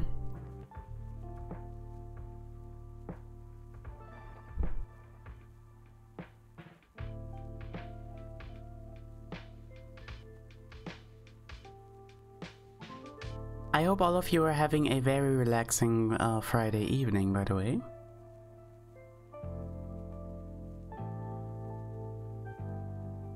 I am certainly trying.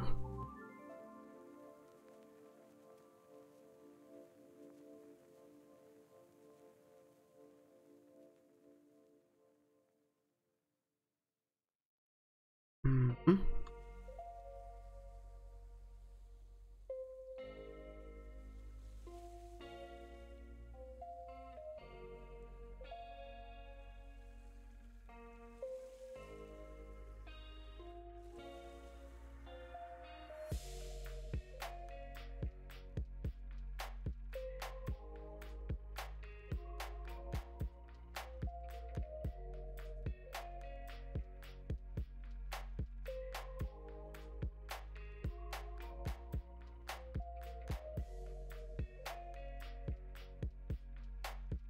I still don't actually know how I forgot the hair yesterday. It's ridiculous. Like, I looked at my drawing and I said, yep, that's finished. Mm-hmm. And absolutely nothing is missing. Even though her back hair is kind of one of the signature things even, so... I mean, look at those balls.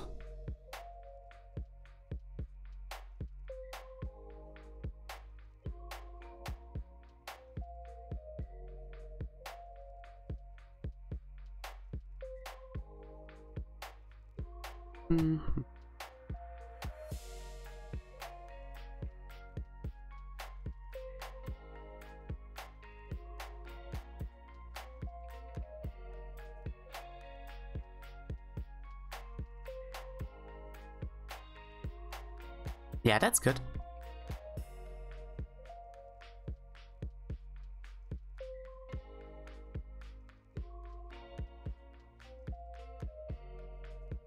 I'll do this in a separate layer and then merge down.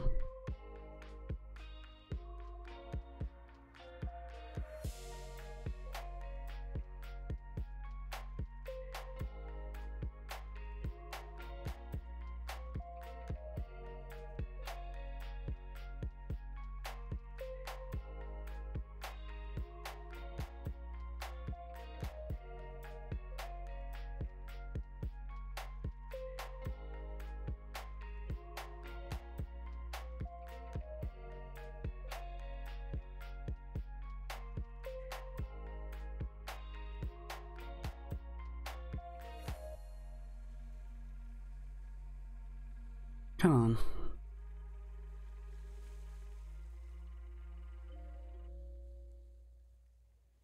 I still haven't quite figured out how to make those things actually look somewhat good. Because right now I'm just, I don't know, drawing some crap over it.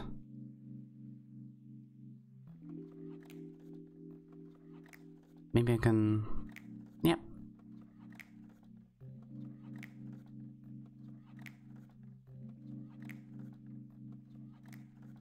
Hello, your end.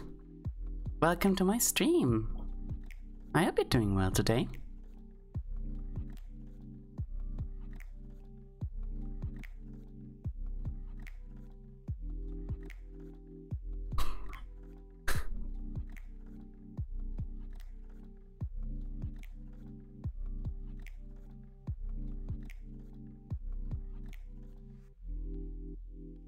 Pretty good, how is art? Doing good. Like, I just started it because the last 1.5 hours or so I was more or less... I was busy doing my 100 follower special second part. Which was kind of boring, not gonna lie, but at least I'm done with it now. And we're just not gonna talk about my 200 follower special. How was the chocolate cake? How is the chocolate cake? It's tasting pretty good. It's really good. I'm happy if I can continue eating it afterwards. Also, Erend, I kinda screwed up the message yesterday. Oh my god. Like,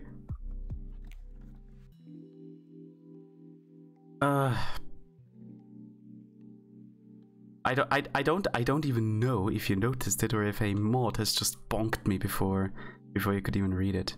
Pushing, yeah, exactly. Okay, you noticed it. Because that's the thing. I prepared the message. I was waiting until you showed up. I was looking over it, and after I sent it, I noticed that I wrote it wrong. I can't even get that right. Yeah, surprise successful, sigh pleased. I mean, thanks, but well, yeah, you know what? No, thanks.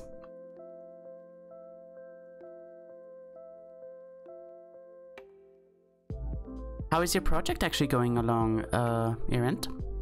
If I may ask? Your ARPG?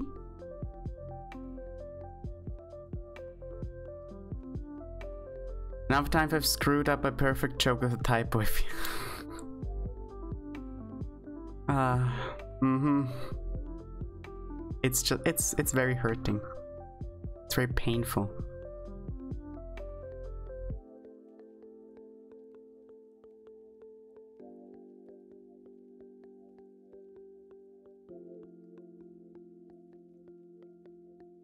It's been going pretty well. I ran out of brain last night, but I fixed what I got stuck on shortly after. Ah, cool. Now I have to do some art research, I think. Art research? Do you mean like a particular art style or something?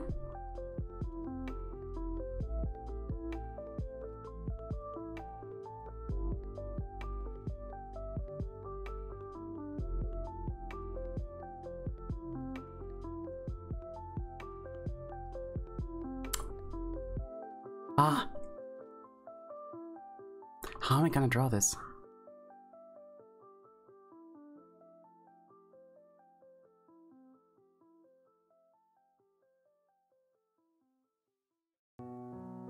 Gotta figure out how to make a lightning bolt and sparks. Well, isn't it just this? No? This may be kind of a stupid question, but what do you mean in 3D?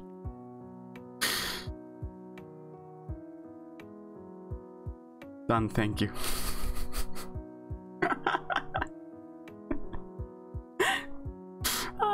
I'm sorry. I'm not making fun of you, I promise. I'm just naturally stupid. Yeah, in 3D I gotta get it working on a trailer and particle. Ah, okay, okay.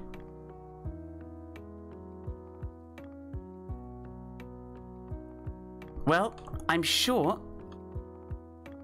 Oh my.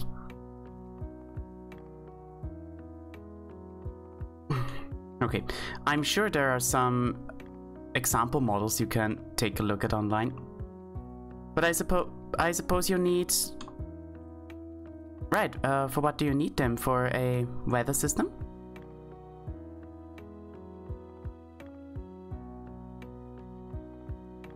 You know what? Good enough.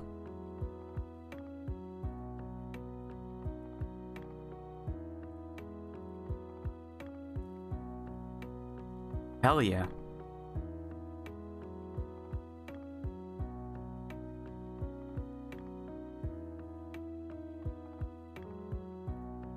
Okay, that's one.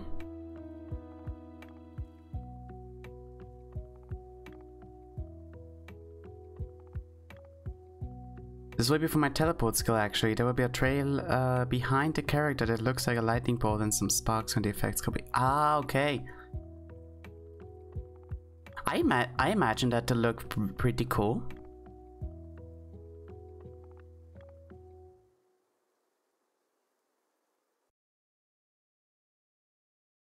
But now that I've asked, are you maybe also actually planning to implement a weather system?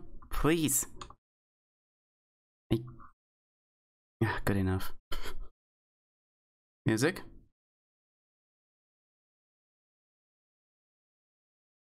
Where? Okay.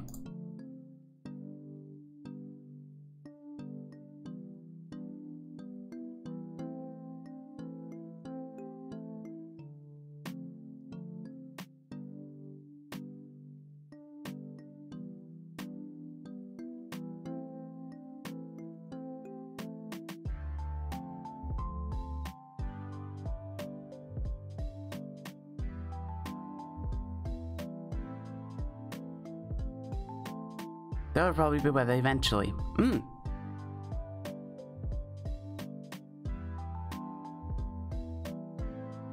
To be honest, I'm really excited for when you're finishing your game. I really want to try it out. I actually want to try out the games from every single one of you. Instead, I am just sitting around here not actually accomplishing anything. But yeah, therefore I hope you have luck with your art research.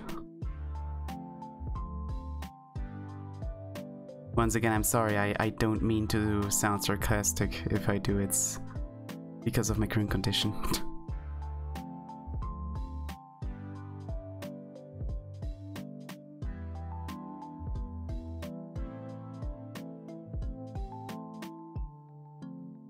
You're well welcome.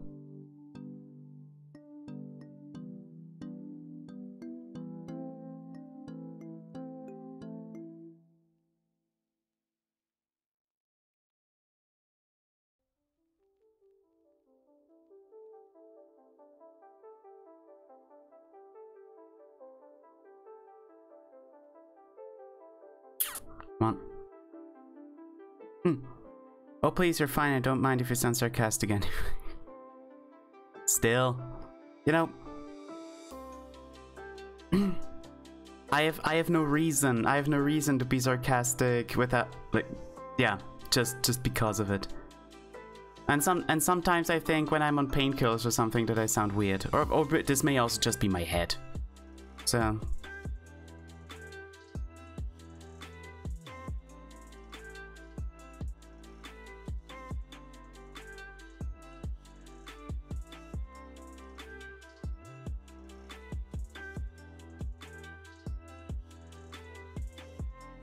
But at least my neck, at least the pain, my neck pain is now manageable. I really don't know how or why I could, like, how wrong I was laying down today so that my neck hurts this much. Hi EXO, welcome to the stream.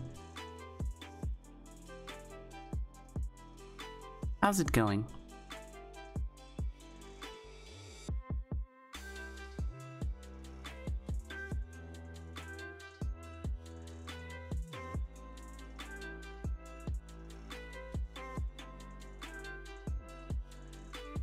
I have so many things to do. Hi, ear. Well,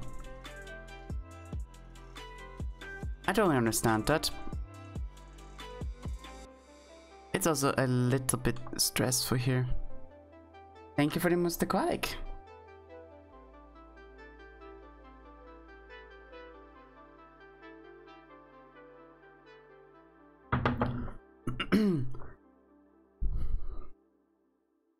So yeah, just in case you were there yesterday too, I actually said that I was finished with Oida's piece.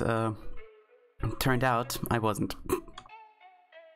I noticed yesterday after I said, haha, yeah, it's finished, that I actually forgot the back hair. So now I'm drawing the back hair. And now Duhu has eaten all the points from that, from the prediction yesterday. Oh well. Shit happens, I suppose. And a dragon who eats everything he can get his hands on also happens.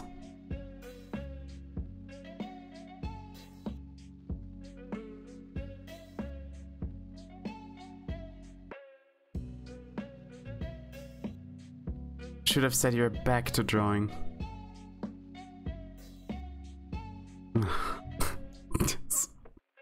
Yes, EXO. I love your puns so much. Even if I sometimes take a little bit of time to grasp them. But that just shows that your jokes are too high for me.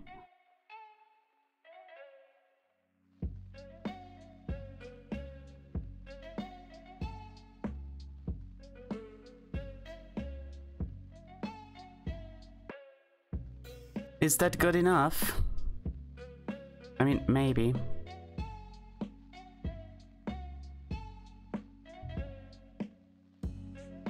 Yeah, their hair too complicated sometimes. Well, no joke. Hair is the bane of my existence. I just can't. I can't draw them. I can't do anything with them. It's so ridiculous.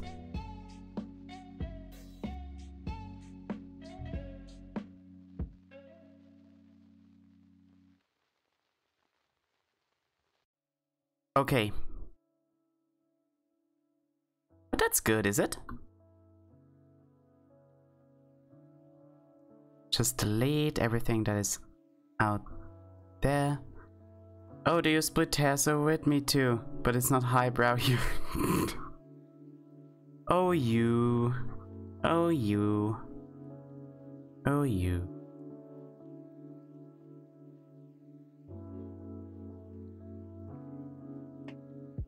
Okay, so drawing Esperanto. Welcome back, GUI. Yeah, I finished. I finished, I am finished, I was finished.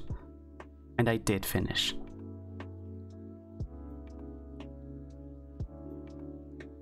But to be fair, it was pretty boring. It was boring.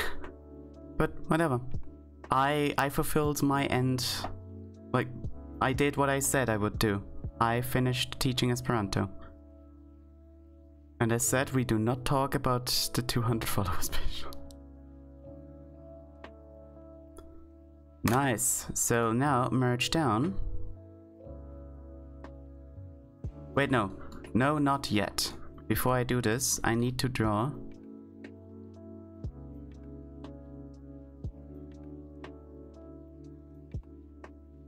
Hey, that works. And now...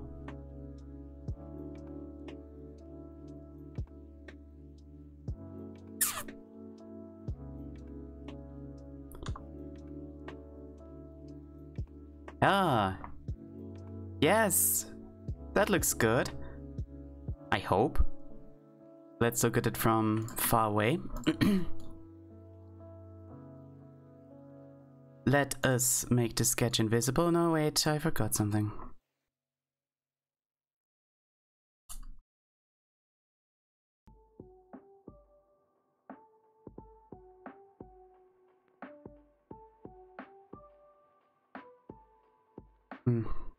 No. Okay.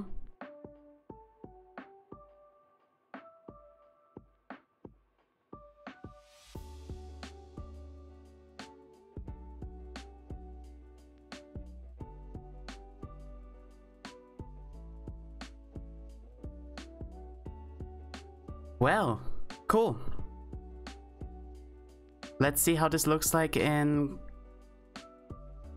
context to everything else. I'm gonna disable the sketch. I'm gonna move you into here and make you visible. Oh wait. Merge down. And you also get the blue tag.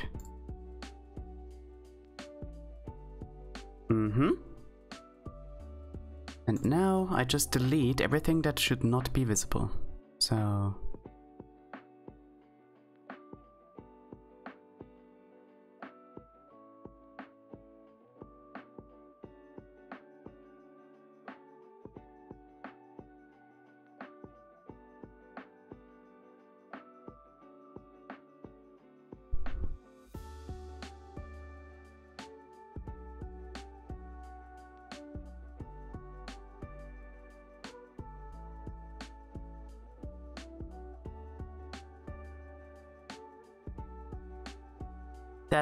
That song is really chill, I love it.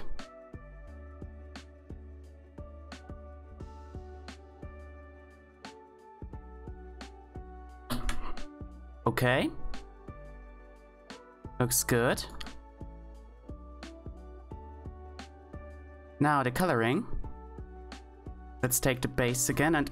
Ah, stupid mosquitoes.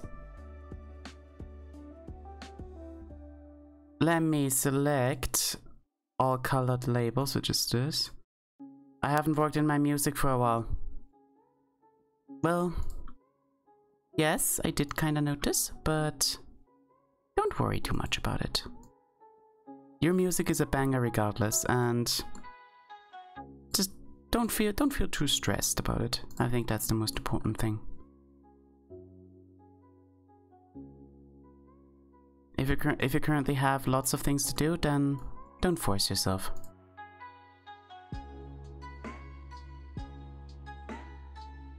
Why are you picking the shading with it?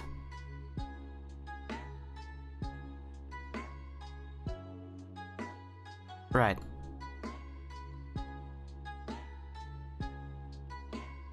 Huh?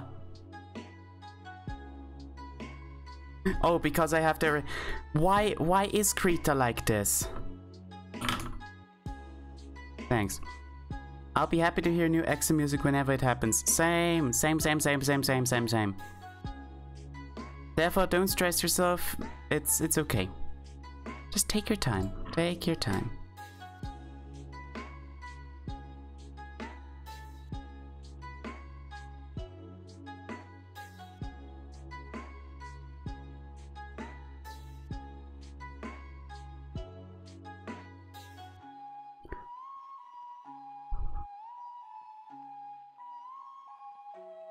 The emotes are also really cool. Like your emotes, EXO. I'm not stressed about it, but as I've committed to making one album each year. And I'm running out of time. Well, I can understand this, but listen, if you already have stress, you know, like in general about life, then you don't need to take that commitment all too seriously, you know. And even if you have a delay of, I don't know, like a few 1 or 2 months or something, it will be totally okay. It happens all the time. It happens even for professionals.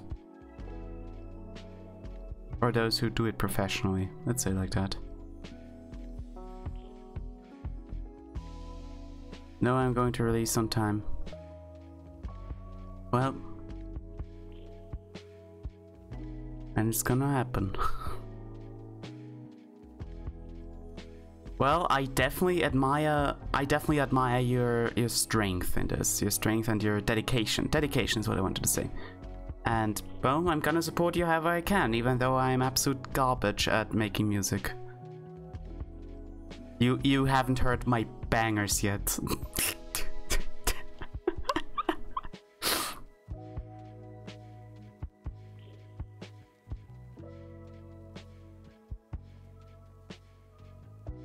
I've been doing this for a few years, actually. I could have kind of guessed by your stupid mosquito. Oh my god. Ugh. I could have kind of guessed from your skill that you're doing this for a while now, but sometimes the albums are shorter than I like, but that's okay. Sometimes you have to just scale down. Sometimes you have to scale down because you... God damn it. Because you kind of, you know, misjudged. And that's totally okay. Such things happen.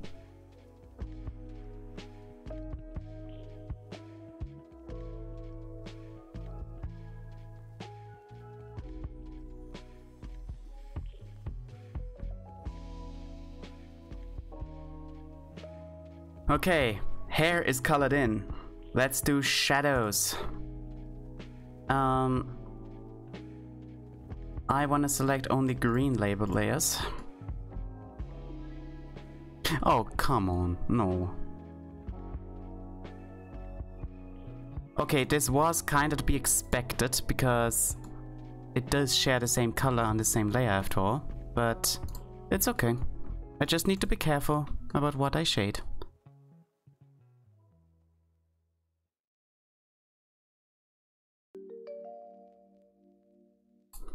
Right, shading shadows. It's too big, way too big. I need the color black, a little bit bigger, less opacity. Let's go.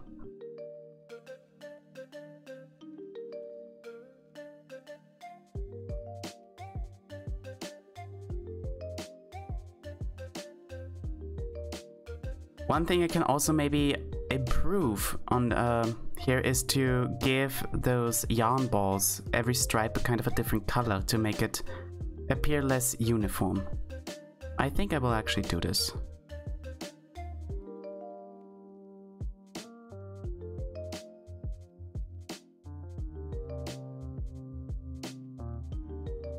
Okay, highlighting. White.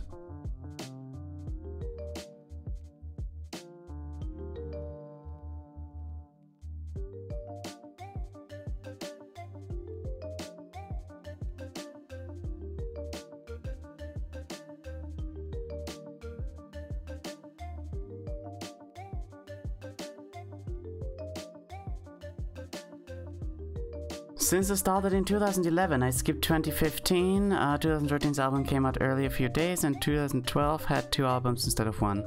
Ah. The year when Earth was supposed to be, well, dead. I seriously have to listen to all of your albums. I really have to do this.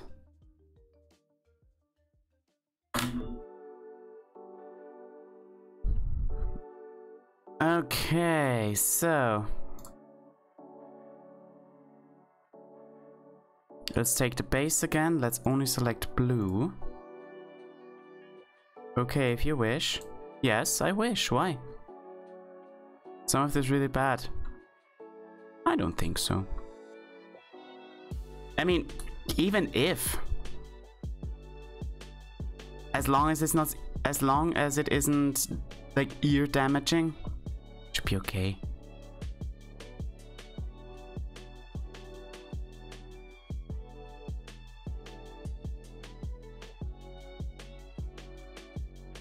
Select, deselect. Right, perfect. Okay, and now let's give this a different color. Also, there's a little bit of a nudge here. Oh no. Which, no, that's sketch. Line art. Is it back here? Yes.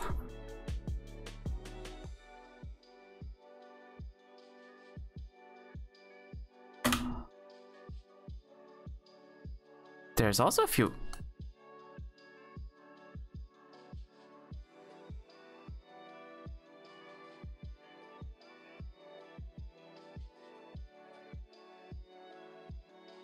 Wow. I wasn't really that careful.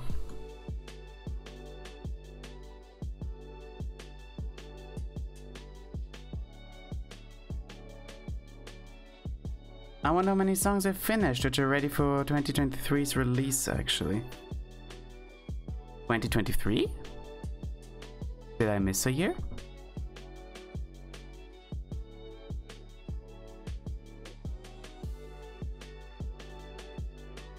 It is 2022, is it?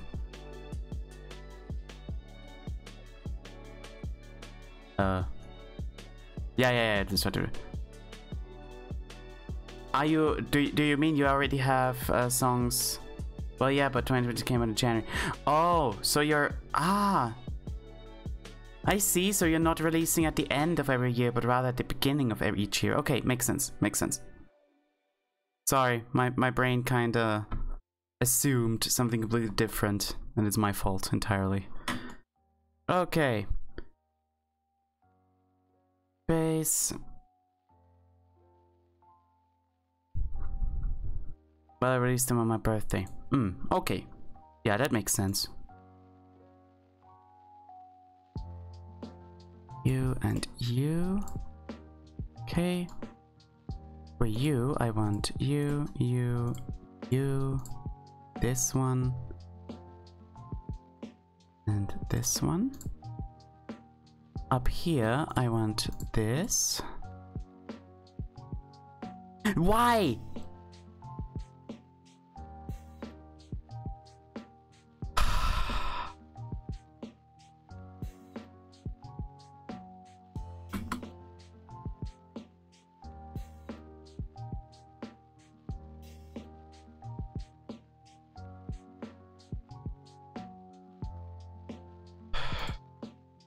Okay, that's ridiculous. That's ridiculous. I didn't even do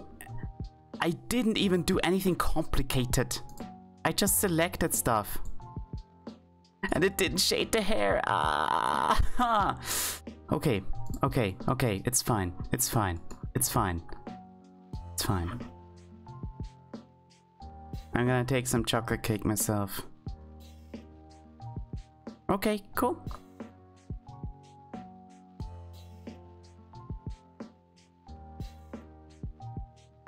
Two songs in my finished folder.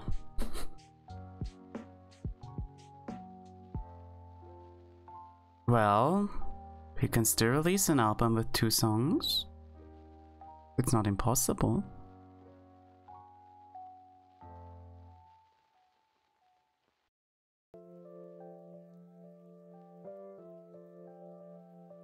Apricot cake. Yeah, I actually have 2 pieces of that cake standing right next to me, but I can't eat them yet since I'm still on stream. But I will consume them afterwards.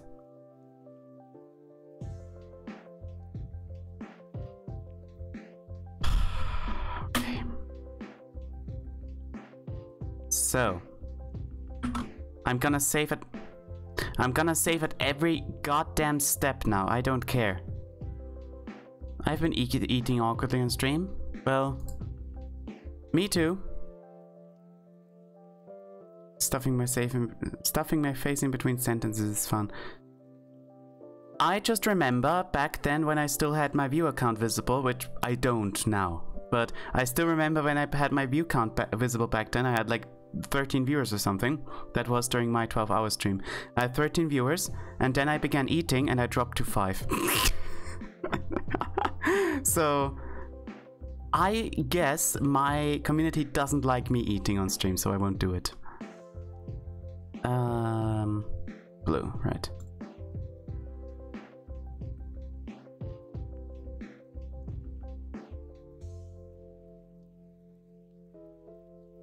You.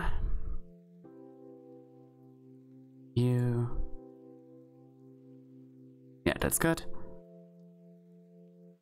Please don't crash again. Please don't crash again.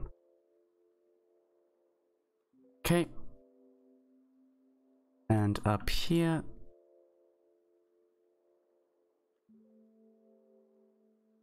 Okay. And here.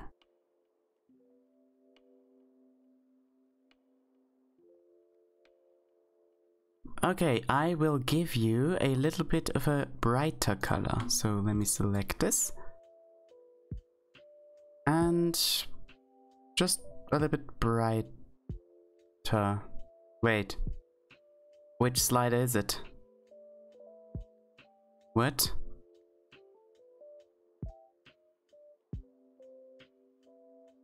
Thanks. Right, okay.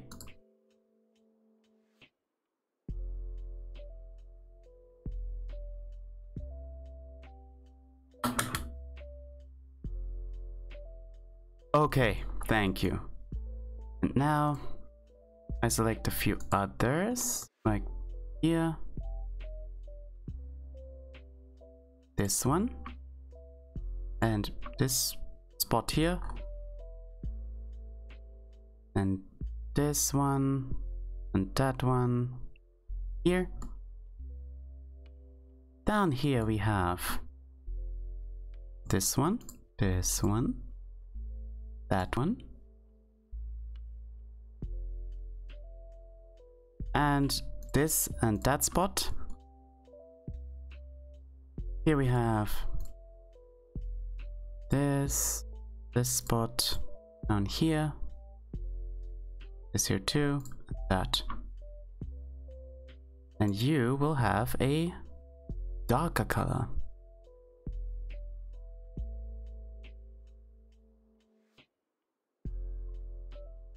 Okay, so that is now at least, oh my god, yes, that looks so much better.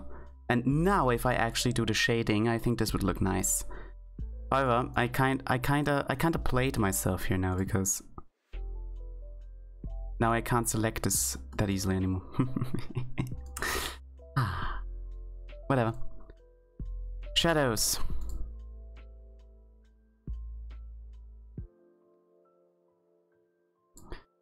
Oh my god. Oh no. So first of all, I need to change this to select green. So let's try again. This part, that's correct. Oh wait, you selected everything. Oh, true, because of the threshold. Oh, that's convenient.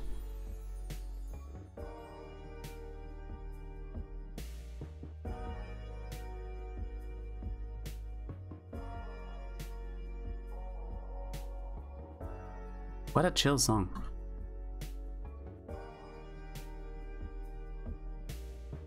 Let's turn this up again like this. Let's turn the opacity down. Let's change the color to black and let's shade.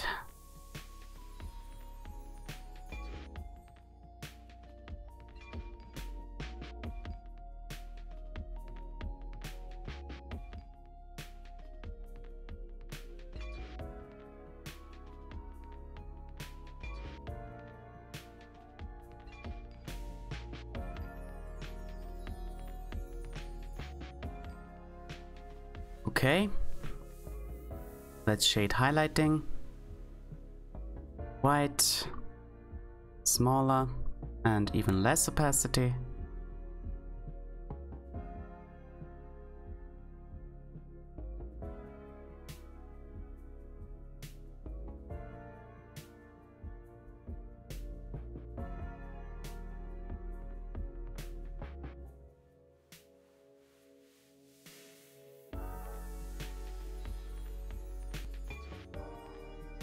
Right. There you go.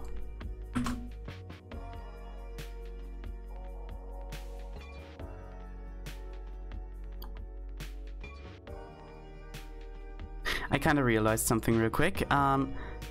Actually, I need to select this part here. I said I need to select this part. And give it a little bit more shadow because the arms are here. And the arms obviously cast shadow, so...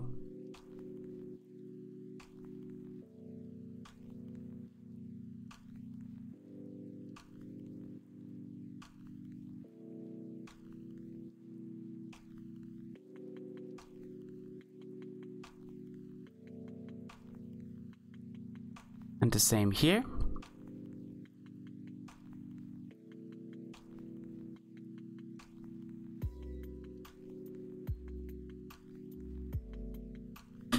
How about now?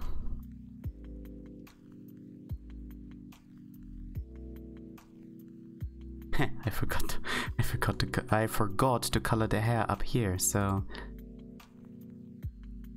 well, that's at least easily done. Select this, select that.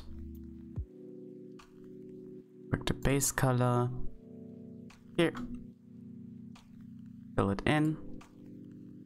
And while we're at it, let's do the shading real quick.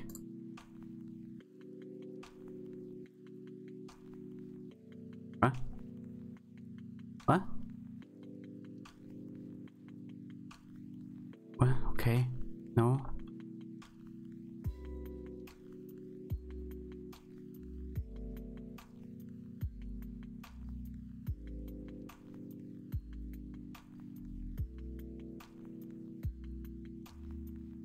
There we go.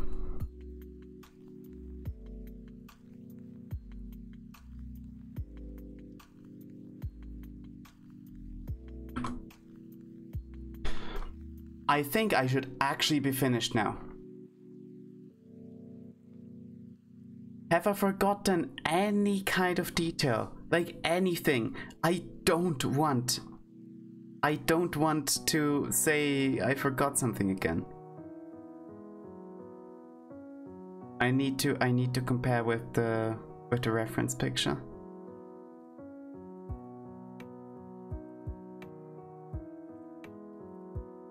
The chopsticks. Oh, you mean those whiskers? The whiskers I actually left out like voluntarily by design because I could not figure out where they are connected. Because look, if you look at it from the front, it looks like it's from the back of the head. But if you look at it from the back, it looks like it's from the front. So I couldn't really figure out from where it connects. So I just left them out. Oh, there are ears. But the ears are up here.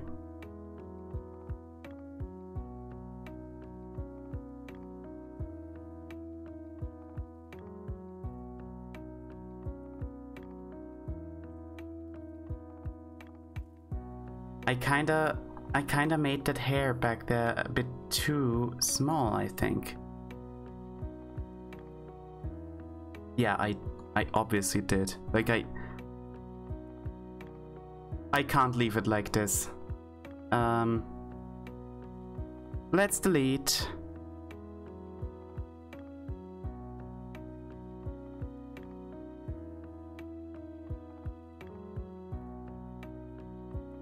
One.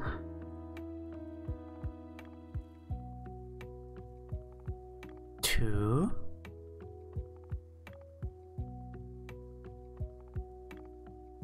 Oi da Chama. Welcome back, Silver. And yep. I needed to finish something here. Let's delete this. Let us select. Where's the wand? There it is. Let's select the whole area here. And then fill this in.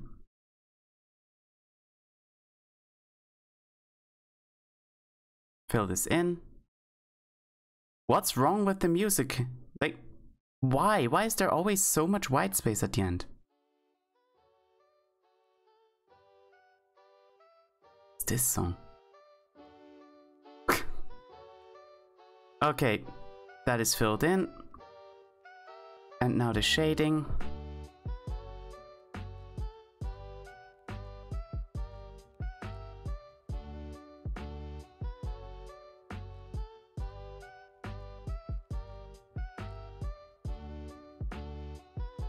There we go.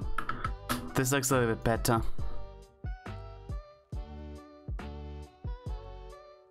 Okay, what else?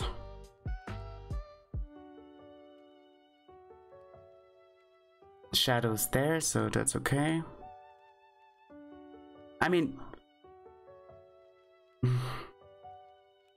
this does definitely... Ah, thank you for the most aquatic.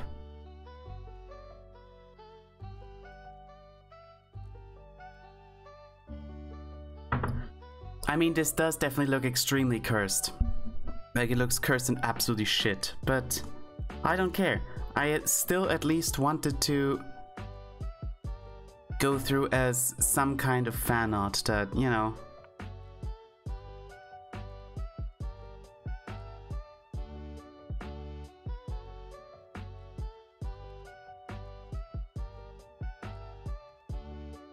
But I think I should be good this time. Hopefully. Okay. So this means I then just need to... After yesterday, I really want to make sure. But no, it should be good. Should be good. There's nothing else that I may have missed except the whiskers, but...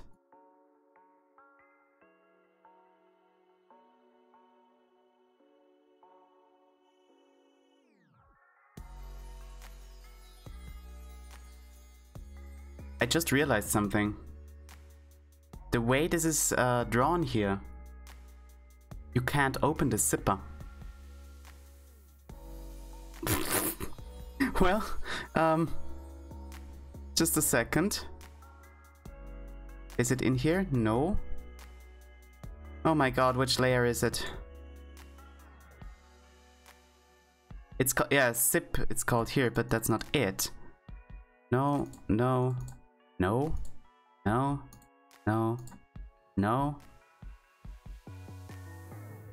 Neck. I called it neck. Okay, so let me correct this. So that's why she's stinky. Nobody will ever know the reason why our beloved Oida-sama is the stinky cat she is.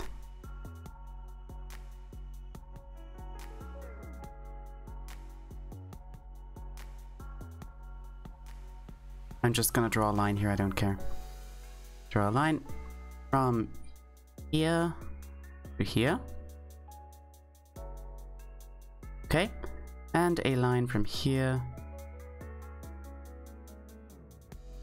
I think this needs to be 6. I think this needs to be 6 in general. So a line from here to here. And a line from here to here. Okay. The shading I can leave as is. I just need to change the base coloring.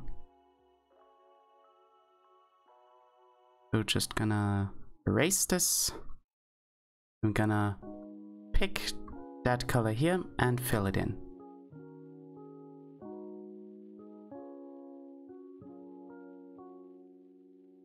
Right. Shading. What? Oh, funny you. Okay, I actually need to delete the shading here. Why ever I decided to not shade this, but I probably had my reasons. And for the zip,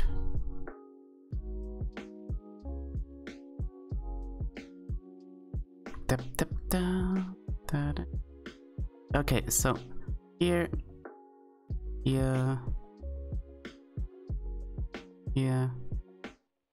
this, and that, and that. Right. Actually looks a little bit better.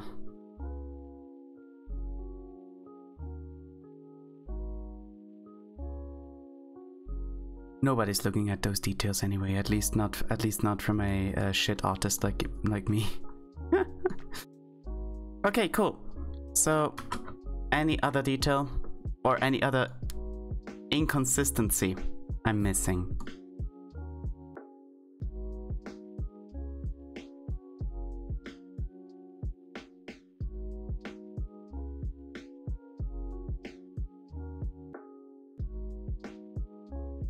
No, this time it should be good.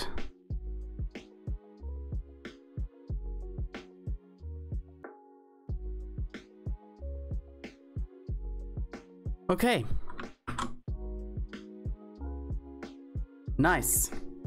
We're done. And since I will be playing Factorio today in 3 hours. Since I will play Factorio in 3 hours on Duhu's channel, which I will once again shout out real quick. By the way, VIPs, please remember, you can always shout other people out. I will cut my stream short here. So, but I should probably do a few shoutouts.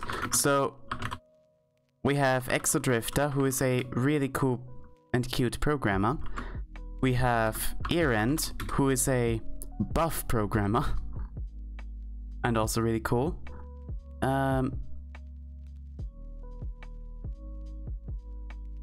We have Yace.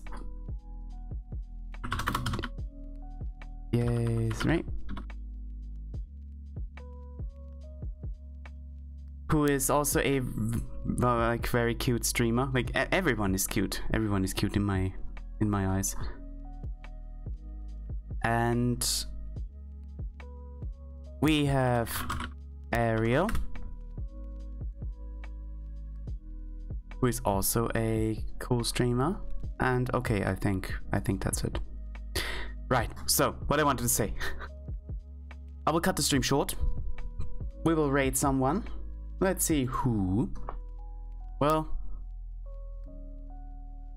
I just looked once and, well, I suppose I know who we can raid. We will raid Ripskip. So thank you everyone. What about Sylvia? Oh my god, you're right. Sylvia is also very cute and also a cool streamer. If you can check her out, it would also be very much appreciated. What's that background behind Stinkcat?